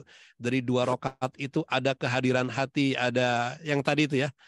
Itu kan berarti kan bukan 2 rakaat biasa itu. Makanya dalam satu, saya lupa ini apakah hadis atau ungkapan para sufi ya, dulu menyatakan bahwa sholatnya, tafakurnya seorang hamba 2 rakaat itu lebih baik daripada ibadahnya 100 tahun lah, sampai 100 rakaat lah gitu istilahnya. Karena yang satu dengan tafakur, walaupun hanya angka 2 rakaat, yang satu sampai ratusan, tapi sebatas bisa mengerjakan gitu. Ya nggak sebanding gitu. Bukan berarti ya udah kalau gitu mas saya nggak usah nafilah ya, penting kalaupun nafilah cuma 2 rakaat cukup, yang penting saya tafakur panjang. Ya enggak juga. Kalau orang itu berpikir sehat ya tentu 2 rakaat aja udah dinikmati, apalagi kalau 4 rakaat lebih bisa dinikmati kan, lebih banyak kenikmatan yang saya raih, akan begitu nantinya gitu. Nah, semoga 3 poin ini menjawab semua ya. Saya tuh nggak bisa menangkap total semua. Nggak tahu nih, coba cek lagi Mbak Mukti. Gimana? Mau merespon, Ibu Mukti? Iya, Ustadz. Jadi Oke. memang fokus ke dalam rasa ataupun jiwa ya, dalam segala aktivitas, karena memang kita sebagai manusia itu pribadi yang terdiri dari aspek jasad atau fisik dan juga emosi dan juga ada spiritual.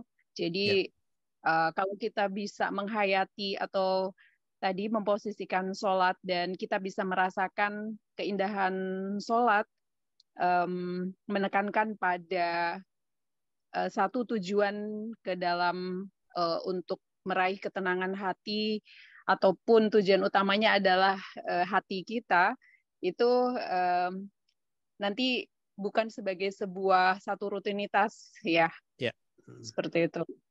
Ya, dan dalam pekerjaan mungkin juga saya pernah sekilas gitu terpikir, oh tumak ninah itu berhenti sebentar supaya kita sadar atau atau kita merasakan apa yang kita baca itu di dalam pekerjaan itu juga ternyata saya ada mengambil hikmah jika dalam kerja itu kita juga butuh break sejenak gitu untuk bisa um, mengambil waktu jeda ataupun kita tenang dari berbagai runtutan pekerjaan yang mungkin sangat sibuk atau tanpa henti.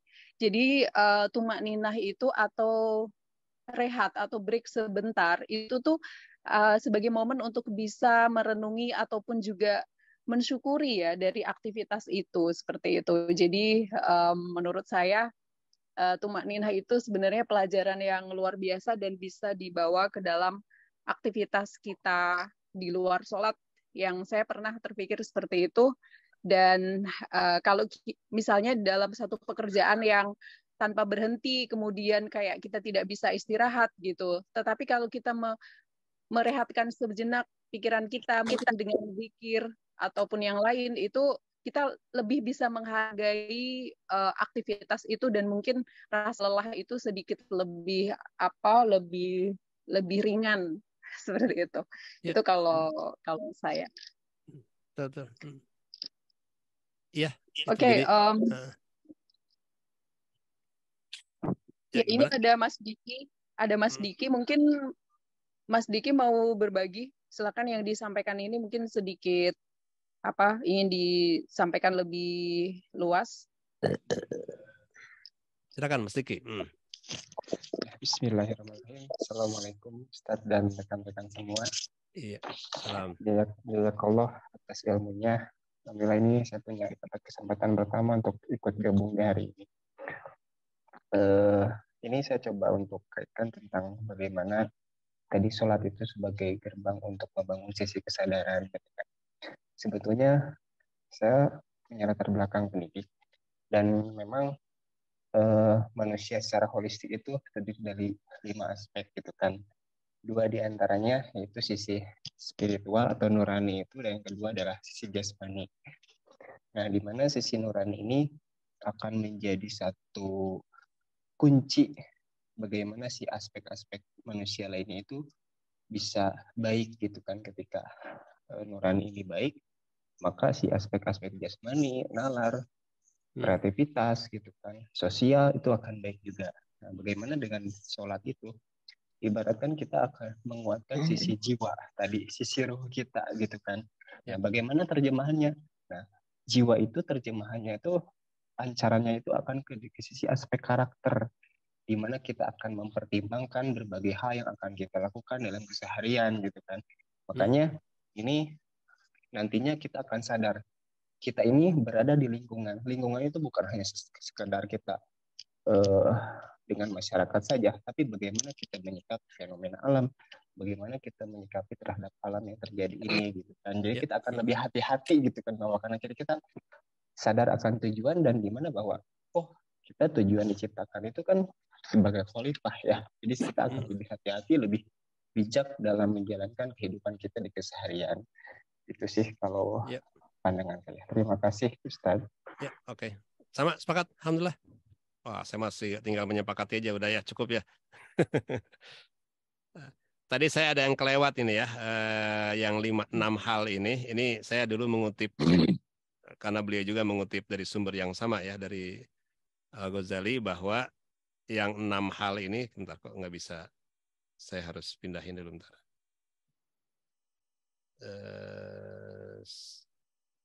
Save dulu. Oh, ini dia.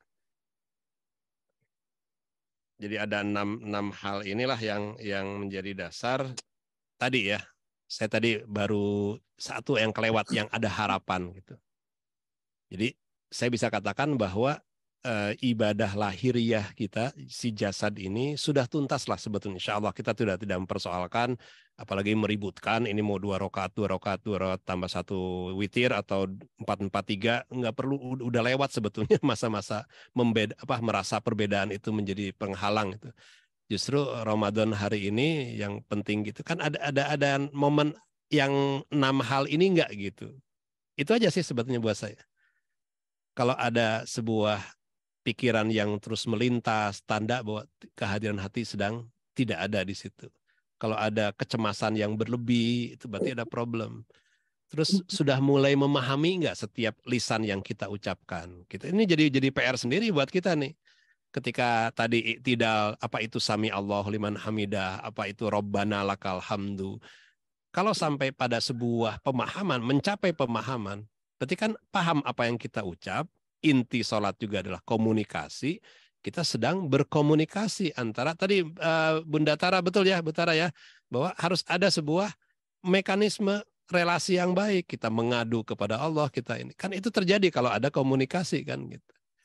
Nah, baru konsep pengagungan, haibah itu terbangun berikutnya sebetulnya. Kalau pemahamannya sudah betul, kehadiran hatinya sudah hadir, kemudian ada harapannya terbangun, kita harus punya harapan loh dalam setiap salat juga. Mau mengharapkan apa sih dari itu? Sekedar menunaikan kewajiban kan rugi gitu. Nah, kemudian ada rasa malu. Itu sih kalau boleh saya jadikan ini sebagai kesimpulan ya, justru sebagai highlight terbesar ya. Apa sih maksud dari menegakkan sholat? Ya sampai ke sini nanti poinnya. Apa sih yang dimaksud dengan nafilah itu kemudian bisa dinikmati? Rasul aja sampai bengkak kaki. Artinya ketika ini momen ini hadir semua nih. Kehadiran hati, pemahaman, pengagungan, haibah, harapan dan rasa malu ini. Ini yang saya jadikan sebagai titik poinnya ya. Baru kita akan sadar, oh saya baru mengerjakan sholat, belum menegakkan. Tanda menegakkan tuh ini. Nanti buahnya tadi Mas Diki ya, betul, sepakat. Ke situ nanti pasti otomatis. Dan ini akan hadir kalau tumakninah. Itu juga menjawab pertanyaan dari Bu Mukti ya. Gitu. Wallahu alam. Begitu Mbak Siti. Semoga ini masih ada pertanyaan lain. Oke. Iya. Masya Allah, ada perspektif dari sisi edukasi yang disampaikan Mas Diki tadi ya, bahwa dari ada lima aspek juga tadi, kalau tidak salah disebutkan ada jasmani dan lain-lain, dan yang paling penting adalah nurani, dan kunci dari itu sampai di nurani. Sebenarnya jika digali secara edukasi pun itu juga akan logis ya, bahwa sholat itu bukan suatu ibadah fisik semata-mata fisik, bentuk fisik gitu, tetapi di situ sangat mungkin ibadah tertinggi ya dalam sebuah aktivitas ibadah fisik, dan mungkin filosofinya harus dibangun terlebih dahulu ya, Ustadz. Maksudnya bagaimana kita memposisikan diri kita dan siapa Rob kita gitu. Mungkin kesadaran itu, jika itu terbentuk, kemudian kita bisa mengeksplor lebih banyak dari proses-proses yang ada di dalam sholat itu. Jadi mungkin karena positioning kita terhadap Allah, mungkin itu yang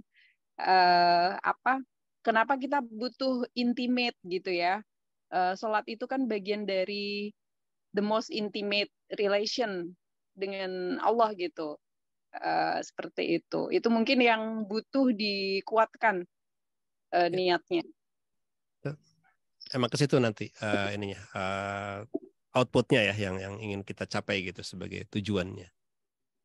Intinya tadi itu antara sisi lahiriah kita dan ternyata kita juga sadar bahwa ada sisi batin yang jauh lebih esensial ya. Makanya Al-Ghazali sih menyebutkan bahwa hakikat manusia itu bukan jasad hari ini yang sedang kita pakai, kan kita pakaian saja ya. Kita sedang masuk ke alam berikut, nanti kan si jiwa nanti yang akan melanjutkan perjalanan, yang akan dimintai pertanggungjawaban di hadapan Allah kelak. Jasad, makanya tapi jasad harus dipaksa tanda petik ya, diwajibkan untuk berdiri, ruku, sujud sampai duduk dan berakhir dengan salam, agar si jiwa punya kesempatan berasyik masuk dengan Dia Ta'ala gitu. Gimana caranya ya? Hanya yang bersangkutan atau kita yang nanti mestinya mampu. Semua mampu kok. Allah maha murah, tidak mungkin mengkhususkan ini hanya orang-orang para waliullah aja yang bisa mencapai derajat ini. Enggak, semua kita dipersilahkan untuk bisa mencapai keadaan ini. Tadi dimulai dari membangun pemahaman yang baik dan benar, kemudian ada pengharapan di dalam salatnya, menghadirkan hati, bertahap memang berjuang keras, kemudian ada pengagungan nanti kalau sudah berbuah pada pengharapan yang tinggi, kemudian ada ketakzim haibah, rasa takut, ngeri, dan itu yang terjalin harus makanya yang nggak mudah itu meramunya gitu, menjadi sebuah ramuan yang menyejukkan buat kita jalankan insyaallah. Untung diuji di perintahnya 5 kali ya sehari ya, saking tidak mudahnya urusan ini. Gitu. Kalau boleh disimpulkan ya, saya sih jadi sebuah kesimpulan itu. Gitu. Iya. Mangga, silakan. Oke. Kita akan segera tutup di 7.30 insya Allah waktu Jakarta. Tapi sebelumnya mungkin karena tadi ada Bunda Tara yang menuliskan ininya, kalau ada sedikit yang ingin mau disampaikan Bunda, 1 menit saya berikan kesempatan. Silakan Bunda. Iya, udah lama nih tidak mendengar suara beliau nih. Assalamualaikum Ustaz. Ya, Waalaikumsalam. Waduh, kapan ketemu lagi kita ya Bunda Tara ya? Insya Allah dalam waktu dekat. Saya nunggu dipanggil, saya nggak pernah dipanggil jadi. Insya Allah. Nunggu diundang. Gitu. Mangga. Saya nggak bisa bicara apa-apa. Memang sholat memang itu sebagai ciri khas dari tidak ada di agama lain selain sholat itu hanya di Muslim. Dan itu yang membuat saya tergetar pada saat saya mengucapkan syahadat tuh ternyata baru menyadari bahwa sholat itu dari awal sampai akhir itu merupakan suatu puji-pujian. Yeah. Tidak lebih, kita hanya dari depan dari takbiratul ihram sampai salam itu isinya hanya pujian, dan permohonan itu hanya di tengah waktu kita dalam dua sujud antara dua sujud. Itu yang benar-benar mencengangkan. Dan karena itu merupakan pujian, otomatis kita harus mau tidak mau memposisikan batin dan diri kita untuk mengagungkan kebesaran Allah gitu. Perkara nanti apa yang kita meresapi kata-katanya dalam setiap gerakan, dan benar-benar suatu kepasrahan sebagai seorang Muslim yang benar-benar menyerahkan diri kita kepada pengaturan sepenuhnya kepada pengaturan. Jadi perkara urusan nanti gimana ada urusan ini, doa ini itu urusan belakangan gitu. Menurut saya kalau kita sudah menyerahkan sepenuhnya kepada Allah, itu otomatis kita akan digerakkan sesuai dengan apa yang Allah kehendaki. Gitu Ustaz. Sesederhana itu yang saya pegang sampai selama ini. Gitu Ustaz. Yes. Saya masih jauh ya, saya masih doaif sekali, saya masih belajar terus dari Ustaz Dani, dari Ustaz. Alhamdulillah saya dengan adanya sharing subuh begini jadi banyak ilmu yang saya insya Allah. Ya, terima kasih Ustaz. Iya, silahkan dengan senang hati kalau Ustaz mau bergabung dengan Pondok Mu'alaf.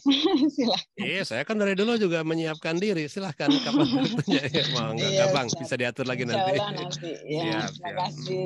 Sama-sama, Bu Bunda. Assalamualaikum. Waalaikumsalam warahmatullahi wabarakatuh.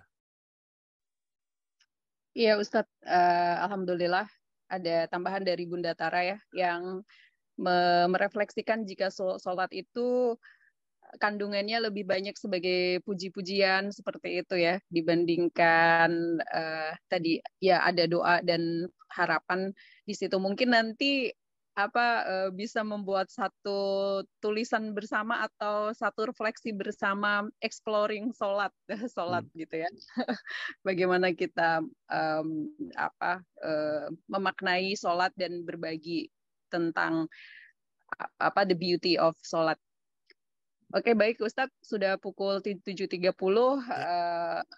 Mohon doa penutup dan mungkin satu atau dua poin yang ingin ditekankan lagi, silahkan dari poin utama yang kita bahas di pagi ini. Silakan.